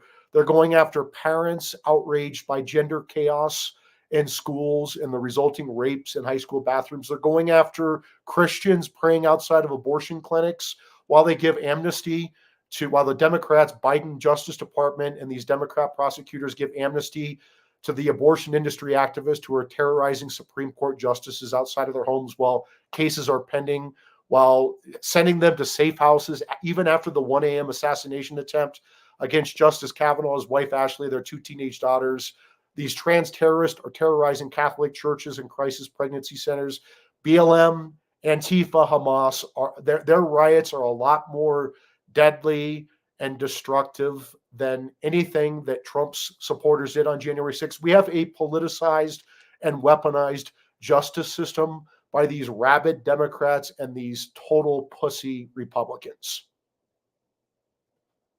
Put it on a bumper sticker, and then Trump can run on that. And I think there would be so many, make the Republican Party not a party of pussies. Yeah, okay. I think to put it on a bumper sticker, slap it on the back of my car, and you win 49 states. Mike Davis, we know that the president listens to you. We hope he continues to listen to you through this. Please, ladies and gentlemen, I beg of you. Mike is one of the very few. If there is even one, it's Mike, who is fighting for some testicular fortitude for the Republicans in the judiciary. Please follow the Article 3 project. Please follow Mike Davis. By the way, you will be very entertained when you follow Mike Davis. Did we get Mike Davis a new avatar, ALX, Robbie? Did we get Mike Davis a new avatar? That's happening today, Mike. My apologies if we did not actually follow through on that. Robbie and ALX are on it. You got to follow Mike. You will be wildly entertained. And if you wish to save the country, then you need to go and support the Article 3 project, which Mike runs and is the founder of. Ladies and gentlemen, thank you very much. Mike Davis, thank you very much. Thank you, Ben.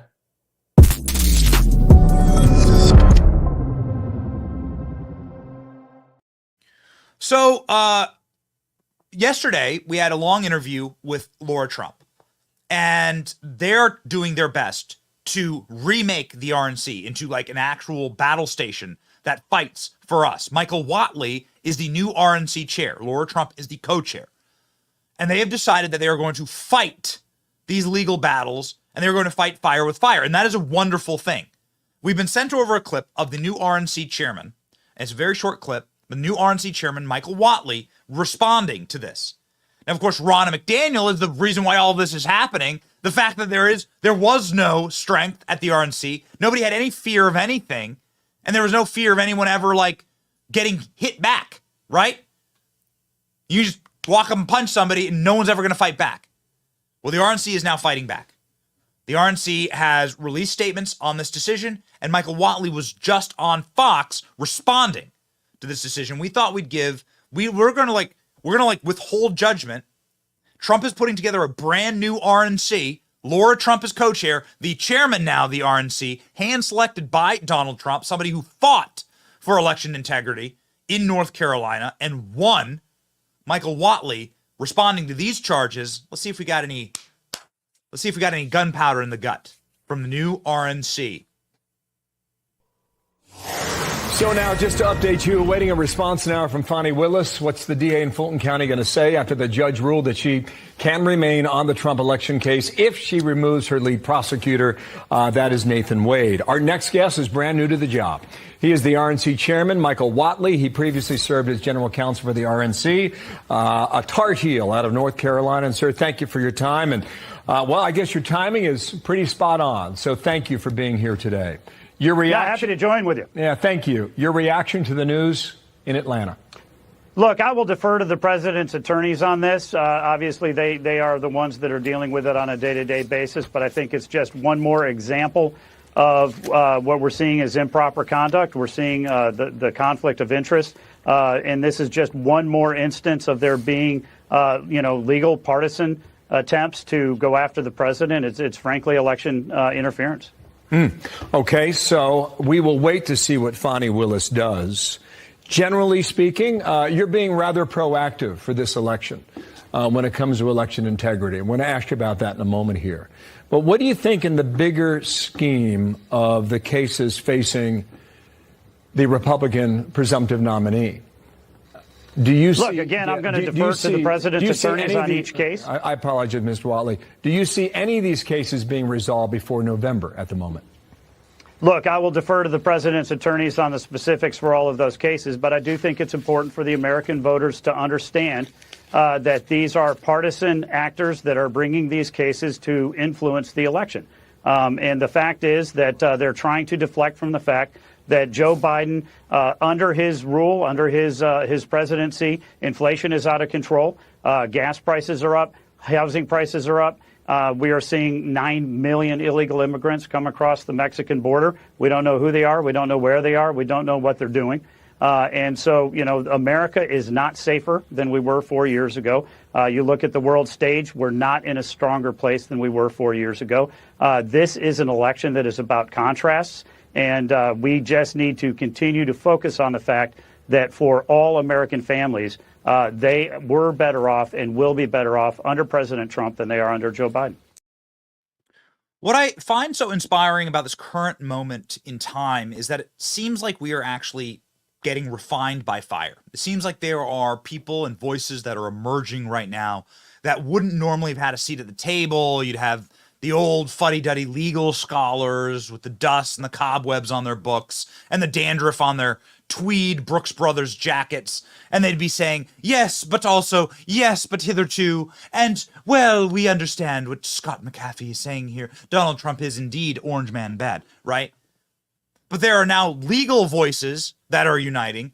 There are new voices at the RNC. There are new voices across the political landscape. I mean, geez, Laura Trump told us last night that, like, the number one thing I'm going to do is, like, hire Scott Pressler.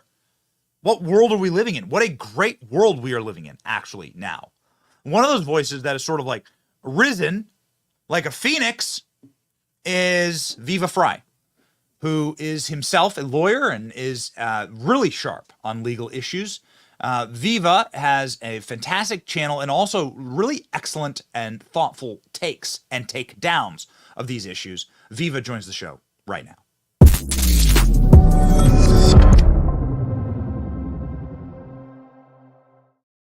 Man, I'm reading through your breakdown here, and it's so concise and it's so smart, and it's better than anything you can find on cable TV.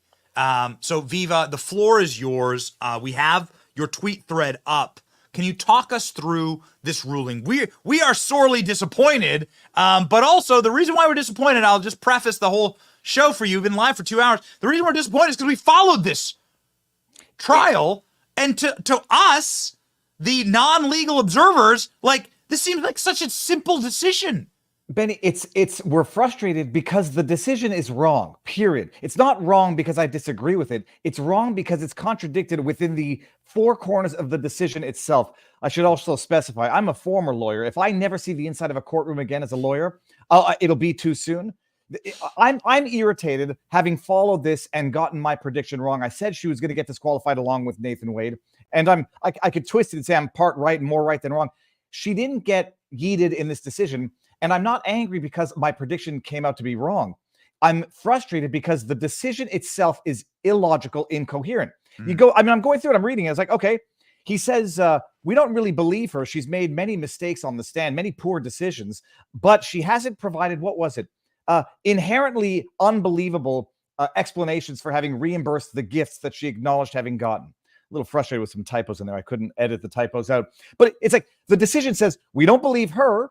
She's made a lot of mistakes. Her church speech was legally improper, and yet there's no legal consequences for her as a result of this very same decision. So The judge says no actual conflict. I think we can all fundamentally disagree with that. There was an actual conflict. We saw it in real time. But let's say we disagree with that. No actual conflict. The judge says there was an appearance of conflict, but not sufficient to warrant removing her from the file. That she made repeated mistakes, that her demeanor on the stand was, I forget the word in the decision, but he reprimanded it. We know that she lied under oath. It's there for all to see. And yet somehow the judge says, look, I don't want to rock the boat too much. I'll include enough verbiage so that there could be ethics complaints against her, so that maybe if this goes to appeal, based on my finding of facts, an appeal court can say, will we come to a different conclusion of law? But it's just untenable on the drafting of the decision itself. That's why it's irritating. So, I mean, yeah, from us sitting there watching, we're sitting there observing Fani Willis's testimony, the testimony of Terrence Bradley, the testimony of Nathan Wade, and we're able to fact check through Secret Service records, through other witnesses, through everyone who knew they were together before he got hired for the money laundering operation to charge Trump. We're able to just put all that together. We don't claim to be particularly, like, genius level IQs here. We're just alive and we pay attention and we can follow patterns. And they lied. They lied to the court. I mean, are you allowed to just go in and lie to a court? It seems like the judge even says here in your highlights, the judge says that she lied to the court. So is that permissible? It's obviously not permissible. I don't know if there's still a standing accusation of perjury that she's going to have to deal with. But it's like, this is what you call motivated reasoning. The judge wanted to come to a certain conclusion, give some but not all. I think it's the first time people have said it, but in splitting baby justice, the judge has killed baby justice. Like, You can't split justice like this and then say, well, okay, everybody gets a little bit and push and give and pull. This is a what's the word? It's a desecration of justice. The judge comes out and says her behavior was terrible, legally improper. There's no actual conflict, laughable on its face, because her cash repayment of gifts was not inherently implausible. And then goes on to cite preponderance of the evidence as being the standard in this context. But no, look, whether or not the judge did it to try to preserve the best chances in his re-election or his election campaign now he can win over the Fani supporters because he didn't boot her from the file, but he gave her enough of a judicial spanking in this case that it's fodder for future complaints, for that new legislation that Kemp is putting out. Just pass the buck down the street. The problem is everybody saw this in real time. And having seen it, and anybody who's going to go read the decision, they're going to say this judge knew what he had to do, and for one reason or another couldn't bring himself to do it. And that's an injustice. Yeah, so how's that injustice righted? Perhaps you could like educate us on why Fani Willis can't be removed through the review of the governor's office and the attorney general. That happened in my city where multiple Soros prosecutors who weren't prosecuting crimes and who in fact were prosecuting against the state, like we're doing the opposite of what the law says to do. They were just ripped out of office, right? But is there any kind of recourse there? I would. You should have on a gentleman named Phil Holloway, who's a Georgia attorney. I'm actually going to ping him and ask him what he thinks of this. I would defer to the experts of the jurisdiction at issue. But look, Kemp is floating some legislative amendment that would allow for the removal of office of corrupt DAs. Good. The problem is the judge had the power to do it there. It wouldn't have been the end of the world to say, I'm sorry. Whether or not there's an actual conflict, I have come to the factual finding, as he did in his judgment, there's an appearance of conflict. How can you then say you can stay on the file despite an appearance of conflict and legal improper conduct by getting in front of the church, implying that the defendant is the one who's maliciously going after your prosecutor because he's black? I mean, how can you then say, well, there's an appearance of impropriety, legal improper conduct, but you get to stay on to the extent that you fire Nathan Wade and the rest of them? It is, I think it's going to be a laughable decision as an ultimate conclusion, but it's damn damning. It's damn damning is what it is to Fani Willis because it ratifies everything that everybody saw in the context of that trial. So everyone saw what was going on, and what we've been seeing now is a screenshot that's ping-pong balling around X that's going quite viral of Judge McAfee donating to Fani Willis. How are you possibly able to preside over a person who you worked for, he worked for Fani Willis, and then donated to Fani Willis in an election that does, on its face, like seem like something that shouldn't be allowed? Well, I mean, look, I didn't downplay that. I sort of contextualize that. It was $150 when the maximum donation is like several thousand. It was at a time when I forget the name of her predecessor, who was even more corrupt than Fani, and everybody wanted him out, so they would support anybody. $150, legal world, everybody works with, under, at some time, at some point or another with other people in the field. I don't think that's the determinant thing here. And if he wanted to be that partial to Fani, he would have said, well, I believe her testimony. Not that it's not manifestly improbable. Oh, I believe her. I don't believe Terrence Bradley. I don't believe Yurdi. What he said basically was, yeah, Yurdi, the woman who said I let her use my condo where they were knocking boots and they had a cell phone record to prove late night visits. He said, yeah, she lacked context, lacked detail. Terrence Bradley, because he was so wishy-washy on the stand, I disregard that. But I don't believe Fani. Like, if he was out to protect Fani, he wouldn't have drafted the decision like that. To me, it's like, give as much as you can to just pass the buck somewhere else because you know what needs to be done. But the $150 3 years ago, I don't put much stock in that. But now people who want to accuse this judge of being compromised, being beholden to Fani, well, they're certainly going to go rely on that as evidence, and you're not going to be able to blame them for doing it. So you're saying that cowardice is the true crime here? It's cowardice, it's politics. I'm thinking like there's a little bit of a political angle to this. The outcome might very well be the same because although he didn't disqualify Fani, he's like, fire your team, fire Nathan Wade, who's already billed close to $1 million. I mean, let's see how that plays over. Well, the money wasn't wasted because he did good work. Yeah, fire the guy that you've invested $1 million in to prosecute this case, or withdraw yourself. While at the same time, I've come to the conclusion of legally improper conduct, an appearance of conflict, mistake after mistake of poor judgment, but go along, Fani Willis, and prosecute this case. It's Georgia, it's Fulton County, but if you're in a normal court of justice, who's going to deem this prosecution to be legit after a judge says that about the DA? So he's compromised the case. And I made a joke also that, how long until Fani Willis goes after the judge for election interference? Because issuing this judgment while she's running for re-election, she's corrupt to the core. It's wild. Yeah, there is a saying, just rip the Band-Aid off, right? Like, it's going to hurt. You might as well just get it over with. Like, there's no point in doing it slowly, Like, it does seem like the Band-Aid is half ripped off here, and now it just is more annoying because everybody knows this is fraudulent. Everybody is aware of what a rigged system this is against Trump. I mean, you have the judge there, like, there's nobody who watched these trials but said Fani Willis is innocent. Not even Fani Willis could.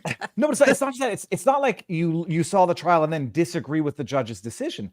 The judge, in his own decision, makes findings of fact that are legally inconsistent with his findings of law, in my humble view. So my only question is, and this I would ask to a Georgia attorney, the findings of fact, legally improper conduct, appearance of conflict, poor decision making.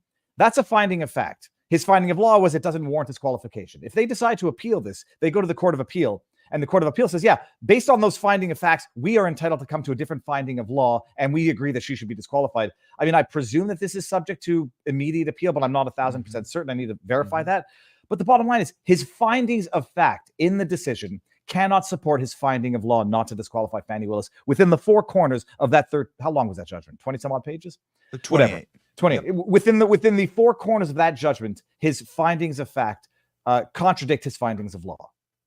So something that you talk about quite a bit on Viva and Barnes, and we just absolutely love the show, and we encourage everyone to go to Locals and follow. Here's the page. We'll put it up again, but please go and follow and support the show. It's an amazing show. And also, you look way better with the hair right now. I mean, I think that was when I ran for office, so I had like a nice skin fade. I was looking clean and proper, but feel better like this. I know you look. This is a sharper look. I appreciate this Viva look. Both, you're a handsome man. Okay, both look fine. But there, you look like a Guantanamo Bay inmate. Here you look way more rad. So here's my question for you, and it's a little esoteric. It's my final question for you, Viva. You clearly care about this. You care about justice. You care about the rule of law, and you're one of those few people that really put your shoulder into this institution to preserve its integrity. And that's what seems to be truly at trial here for somebody like me, who's just a passive observer, right? And who's saying, man, there really is no rule of law. Actually, there's just rule of politics. There's rule of power. And nobody ever gets indicted. Nothing happens to Hunter Biden. Nothing happens to Joe Biden. Nothing happens to the Clintons. Nothing's happening to Fani Willis. And if Donald Trump puts his chewing gum in the recycle bin, right, there's another 50 charges in New York, right? Donald Trump says if he flies over a blue state, then they'll prosecute him. And it's really starting to form for the American people. And my question is this. How do you fix that? Because you actually have to have rule of law for a country like ours to work.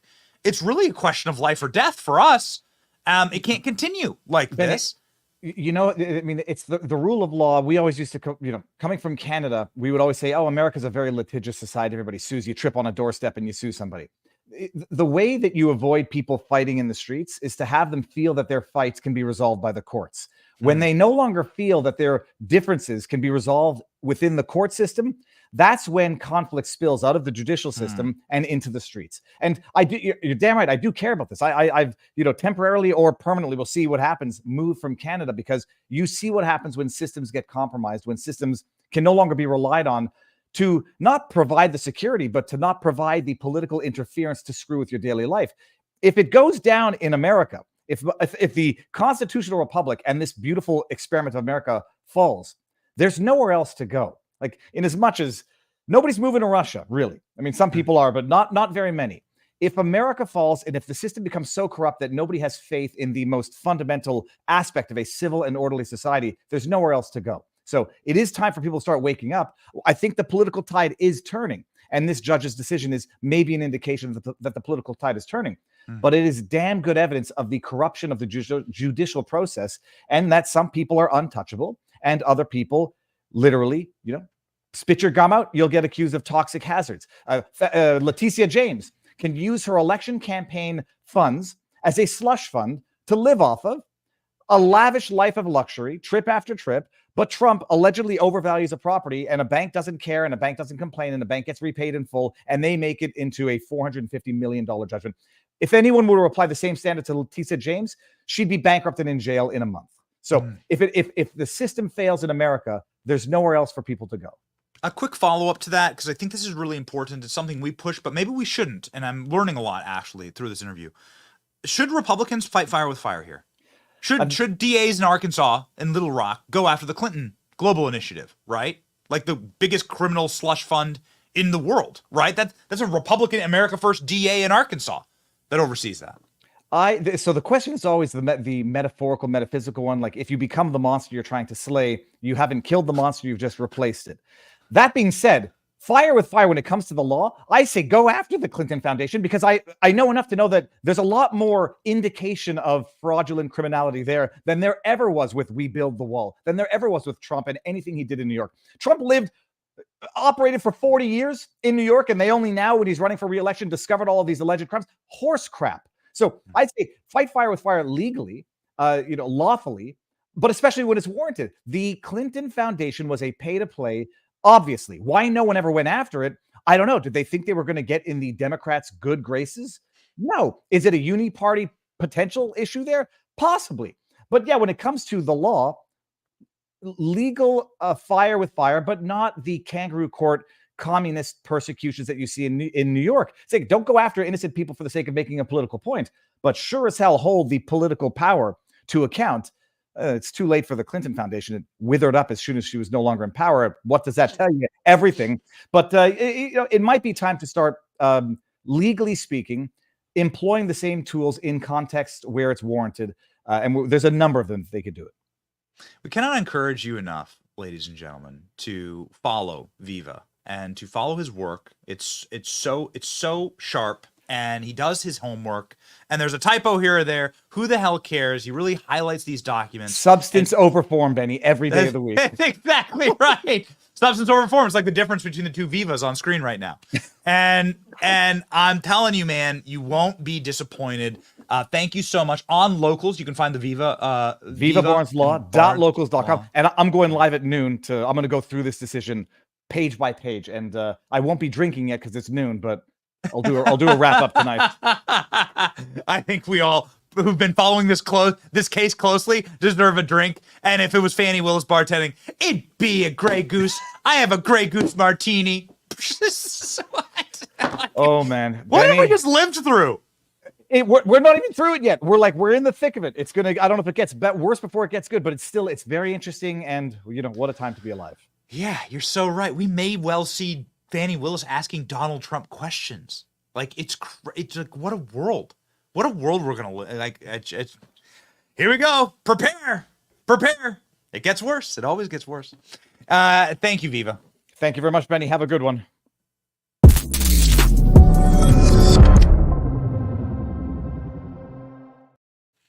Ladies and gentlemen, got to tell you, we're doing our best to hit the news cycle. The production team at the show has been working like dogs, like animals, like getting this together. We did do a full review of every time this judge has released a ruling. I had this long talk with ALX last night, and he's like, "Oh, the rulings come 10 o'clock. That's when the court opens."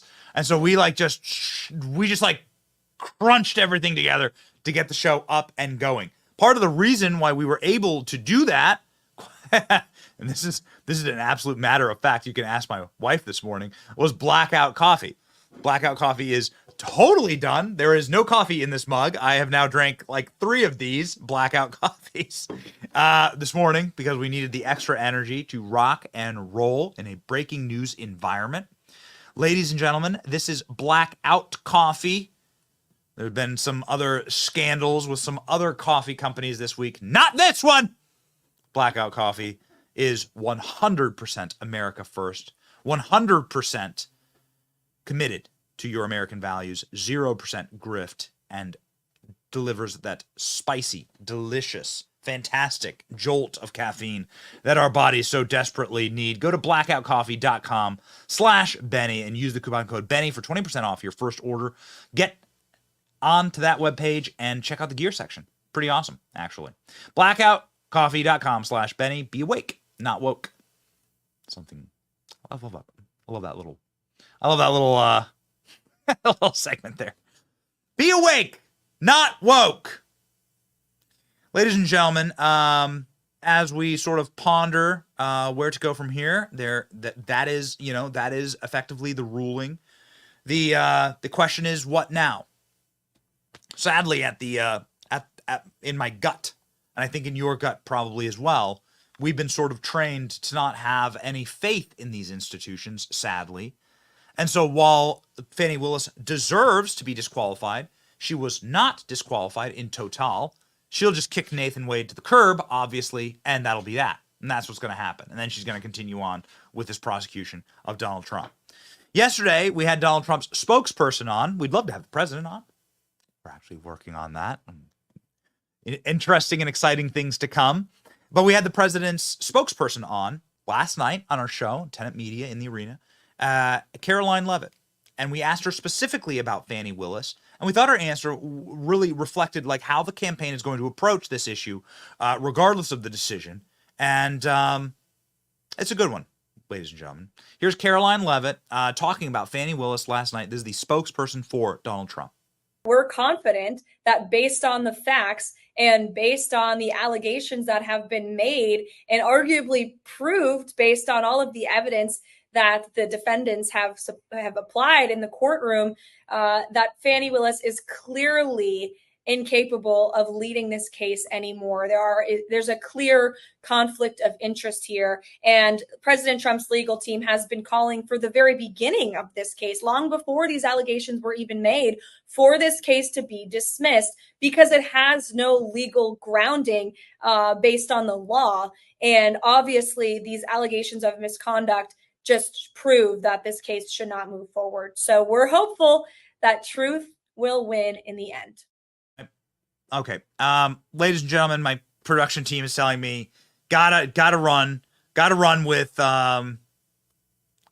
Jonathan Turley on Fox right now, because Jonathan Turley on Fox was just saying that this isn't over. There are a bunch of other avenues for dismissal. So something that we've been working with our guests on, Viva and Mike, you can actually see the production process as it happens here. Been talking about, okay, where does this go from here? Well, apparently there's a definitive answer. There are a bunch of other avenues to dismiss this case. This is not over. The first avenue, ladies and gentlemen, would be obviously appealing. And here are the experts weighing in on what happens next. It's far from over, and Fani Willis may not be safe. There are other avenues for her dismissal. The Georgia Senate has opened its own misconduct investigation. In fact, Governor Kemp or Georgia Attorney General Christopher Carr could appoint a special prosecutor to investigate and possibly disqualify Willis depending on its findings. Your take? Well, I think that's certainly true. This is going to continue to undermine the prosecution. From the very beginning of this controversy, Willis has put her interest and those of Mr. Wade ahead of her case, ahead of the interest of the people of Fulton County, and ahead of her office. That's one of the things that is most shocking about this. She should have recused herself weeks ago. And there is this disconnect in the opinion. I get much of what the judge is saying. I think the judge has done a fine job. He's been fair. He's tried to get it right. Liar! See, this is why we have on our experts. This is why we have on our experts. Because that's like we generally like Jonathan Turley, but that's like the fuddy-duddy, like, oh, but he did the best job he could, right? That's what you've gotten from the Republican Party. Nope. Sorry, we're a party of brawlers now, ladies and gentlemen. That's not going to fly. Not going to fly any longer. We are a party that actually like stands up to things like this and don't say like, oh, great, here's your best attempts award, right? No. Fani Willis deserved to be disqualified. She was not. That's wrong. The judge found that the facts of that case is wrong. And so we very much look forward to the appeal, and we will continue to follow this very, very closely, ladies and gentlemen. Here is the article showing that Brian Kemp, the governor of Georgia, just signed a law that says rogue prosecutors that don't prosecute crimes, and there's an enormous amount of crime in Fulton County, those rogue prosecutors can be removed from their offices by the governor's office and review. So he just signed that 2 days ago. What's going to happen? We shall see, ladies and gentlemen. We shall see. We have some questions. The Ask Benny segment of our Benny Brigade. We take your questions, ladies and gentlemen, and let's jump into them right now. Here's the Ask Benny question. Do we have a stinger on that? No. All right. Yeah, let's build a stinger on this. So you got a nice, good Benny Brigade stinger. I want the Benny Brigade tank like rolling over a hill with the Ask Benny. That's what I want. Okay, here we go. You get to watch a lot of the show get built in real time today. Question 1. Benny, I love your scripture reading at the end of your broadcast. I'm happy to know that you follow Jesus. How did you come to the Lord? Just curious. Everybody's story is so different. Thank you, Lisa Sapino. So we read the scriptures at the end of the show for me, for you, but like for me. It's really important, especially when things are going really well, and they are, to like remind yourself who's really in charge. It's important when things are going really badly, which they have. So there are some days I really don't want to do this program. Some days I really don't want to do the show because the news is bad. Today is one of those days. Today sucks because I really wanted the disqualification of Fani Willis. I wanted there to be justice in this country. But it's important for me to read that scripture at the end of the show, no matter what, and to like get the centering that God is in control and that God is actually our judge. And we shouldn't fear Satan. We should fear God. Like God's actually the creator of everything. And his son, Jesus Christ, is our salvation. My salvation story, I was raised a Christian. And that is a wonderful privilege to be raised a Christian, just to have that foundation. Something important to like have in your life as a foundationally. And it's such a blessing, like having a 2-parent home. Such a blessing. You're at such a disadvantage if you don't have that bedrock to fall back to. I'm not sure I would even I'm not sure I would have publicly claimed I was a Christian through some of my adolescence years, right? When like society really does a number on you. Not like ever abandon the faith, but like you go and you search. And then, man, you get married as a man, you grow up, you mature, you get married, you fall in love, you have children. You realize that the children are actually angels sent to you by God. You as a father, I consider myself a really tough guy, right? You won't find me crying on this show. You find me sobbing like a baby when I hold my babies in my arm. I'm crying.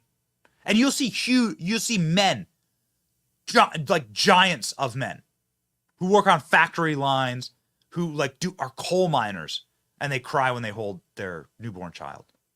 Did you? If you're a man, if you're a wife, if you're a mother, did you watch your husband get emotional when he held his newborn? Yeah. The reason why that happens is because that's legitimately God giving a gift to you. It's like the gates of heaven open and like an angel falls into your arms. And when you realize that, with the weight of that, the power of that, then, and the responsibility that you have, then you rush, you run to the scriptures, you run to your Bible, and you run to like reorient and recenter your life so that I can give my children the same foundation.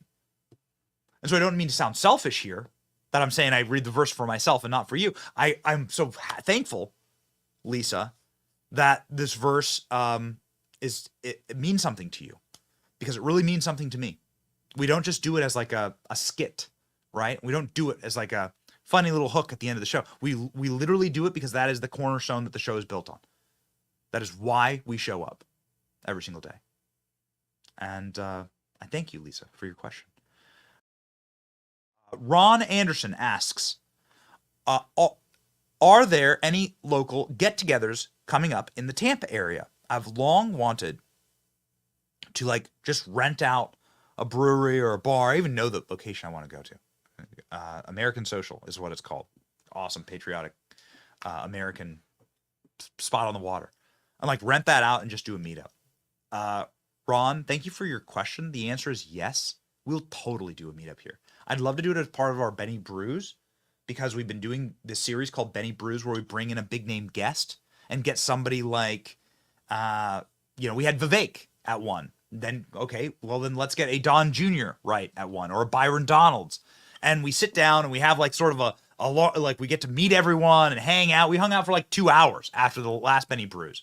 Just get to meet everybody, but then we also provide some entertainment, right? We use our show and the muscle of this program to bring in a big name, somebody famous, to like sit there and like talk, have an important conversation with, so that there's also, some meat to the bones, right?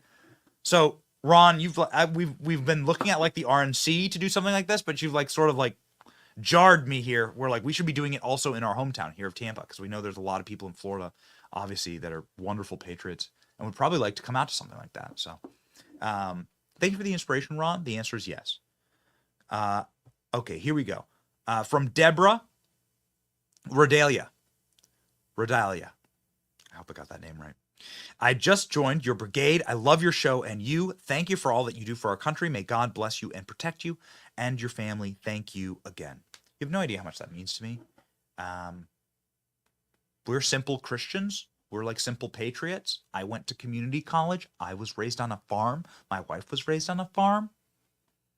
We don't come from some prestigious blue blood background with our fathers in broadcast. And nobody on the show does either. Like everybody who works on this show just like loves their country a lot and loves this place a lot. And is using their talents and the very specified and special talents to try and save this place. And it's quite literally our motivation. That's our motivation every single day, Deborah. Like, do you have kids? Do you have grandkids? Do you want to have kids? I don't know. I have little kids and I want them to have a country. I want them to have a country when I'm gone. What a curse to like not. I don't know. There's this photo you got to see from this morning. There's this. Here you go. Here's my motivation. Want to see my motivation? Pretty simple. Pretty simple. Pop it right up. This is These are my kids driving me into work. Driving me in. Well, they can't drive yet, but these are my 3 kids. And this is them dropping me off at work this week because Daddy was on the road. They missed Daddy, and they wanted to bring me to work. So this is me every single morning before the show. There's my motivation. I've never lied to this audience. I will only ever be honest with you. That's it. This is what drives the show. That's it. I want to provide a godly, stable, free country for my children to live in. And you are a cursed generation if you don't aim for that. If that's not what you wish for in life, then you are a sunken generation. And so we have to fight. The founders fought. The people before them fought. The people after them fought. Like, this stuff doesn't come easy. Freedom. Well, I mean, it's a saying that a lot of people say, freedom ain't free. Man, freedom is tough. Freedom is hard to maintain. And we see that every single day as we're in the trenches with you. But we thank you. We thank you, our brigade members. You can go to BennyJohnson.com and sign up for the brigade if you wish to support us. Like, by doing that, you keep our show independent. And we wish to just simply show up for you, ladies and gentlemen. So here is our verse of the day, ladies and gentlemen. Such great questions. Thank you for those. We're going to do that. We're going to do that segment more often. And it's, we're in a movement together, right? This isn't me talking at you. This is us in a movement together, like collectively, all of us, like going forward and saving the country. It's the thing that they fear the most is that we're going to actually have connection and we're going to actually like care about each other. And like, you can't defeat an army of happy warriors. From 1 Peter, be sober-minded, be watchful. Your adversary, the devil, prowls around like a roaring lion, seeking to devour. Man, the devil is, you can always see, Christ says, judge people by the fruits. Judge the tree by the fruits. So you can always see the fruits of Satan. Steal, kill, and destroy. Steal, kill, and destroy. That is what motivates me. Here's the photo of my kids again. I do not want Satan to steal, kill, or destroy these children or their futures. And so this is why we fight, ladies and gentlemen.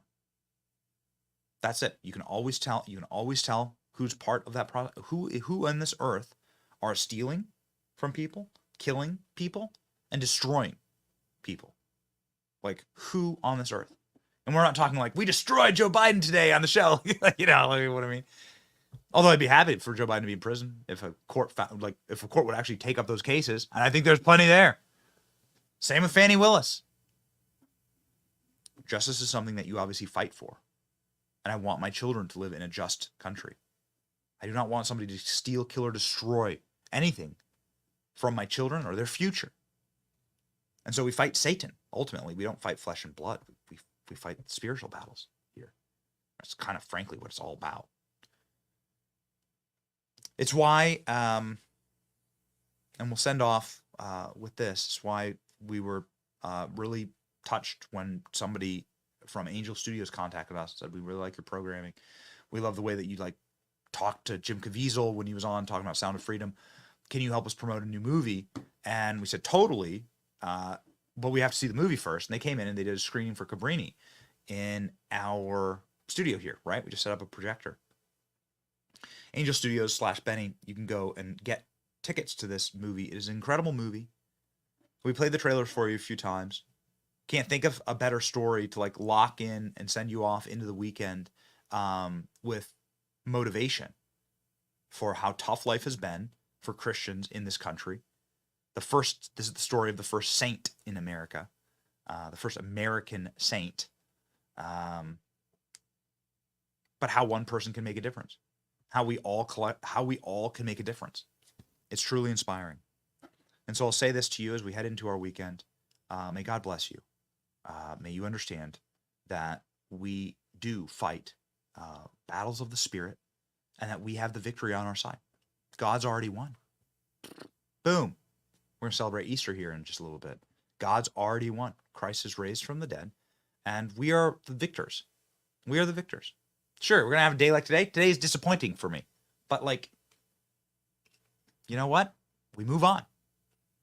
We keep moving on, right? Because we're already victorious. We've already won. What a special battle to fight. The battles that you've already won. It's great. It's great.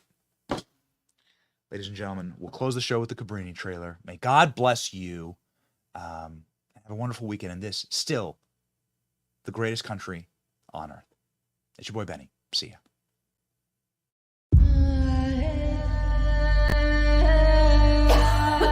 I was told that you were rejected by 3 different orders, each time for weakness of constitution. Your Holiness, we can serve our weakness or we can serve our purpose, not both. My sisters, if we are to build an empire of hope, it seems we must first conquer New York. Filthy Dagos. They just keep coming. Mio papà si è suicidato. E mia mamma è morta di tifo. In America, the greatest nation on earth, rats have it better than the children of 5 points. It's not safe. Not for you. Be careful. This place will eat you alive. Doctors tell me 5 years. 5 would be a miracle. In that case, I should get to work. I need an orphanage with more room, where my children can be children. I'd like you to keep your crime and your filth out of this neighborhood. The mayor will find a way to get you out. You have an election coming up, do you not? I believe I'm being threatened by a nun. You have swatted the hornet's nest. Get out, Daggle! Go! I want the best hospital for your people and for mine. We have to show America we are all people of dignity. This project is overly ambitious, perhaps unrealistic. We are bold, or we die. This is how I learned to live in America. Cabrini, you would have made an excellent man.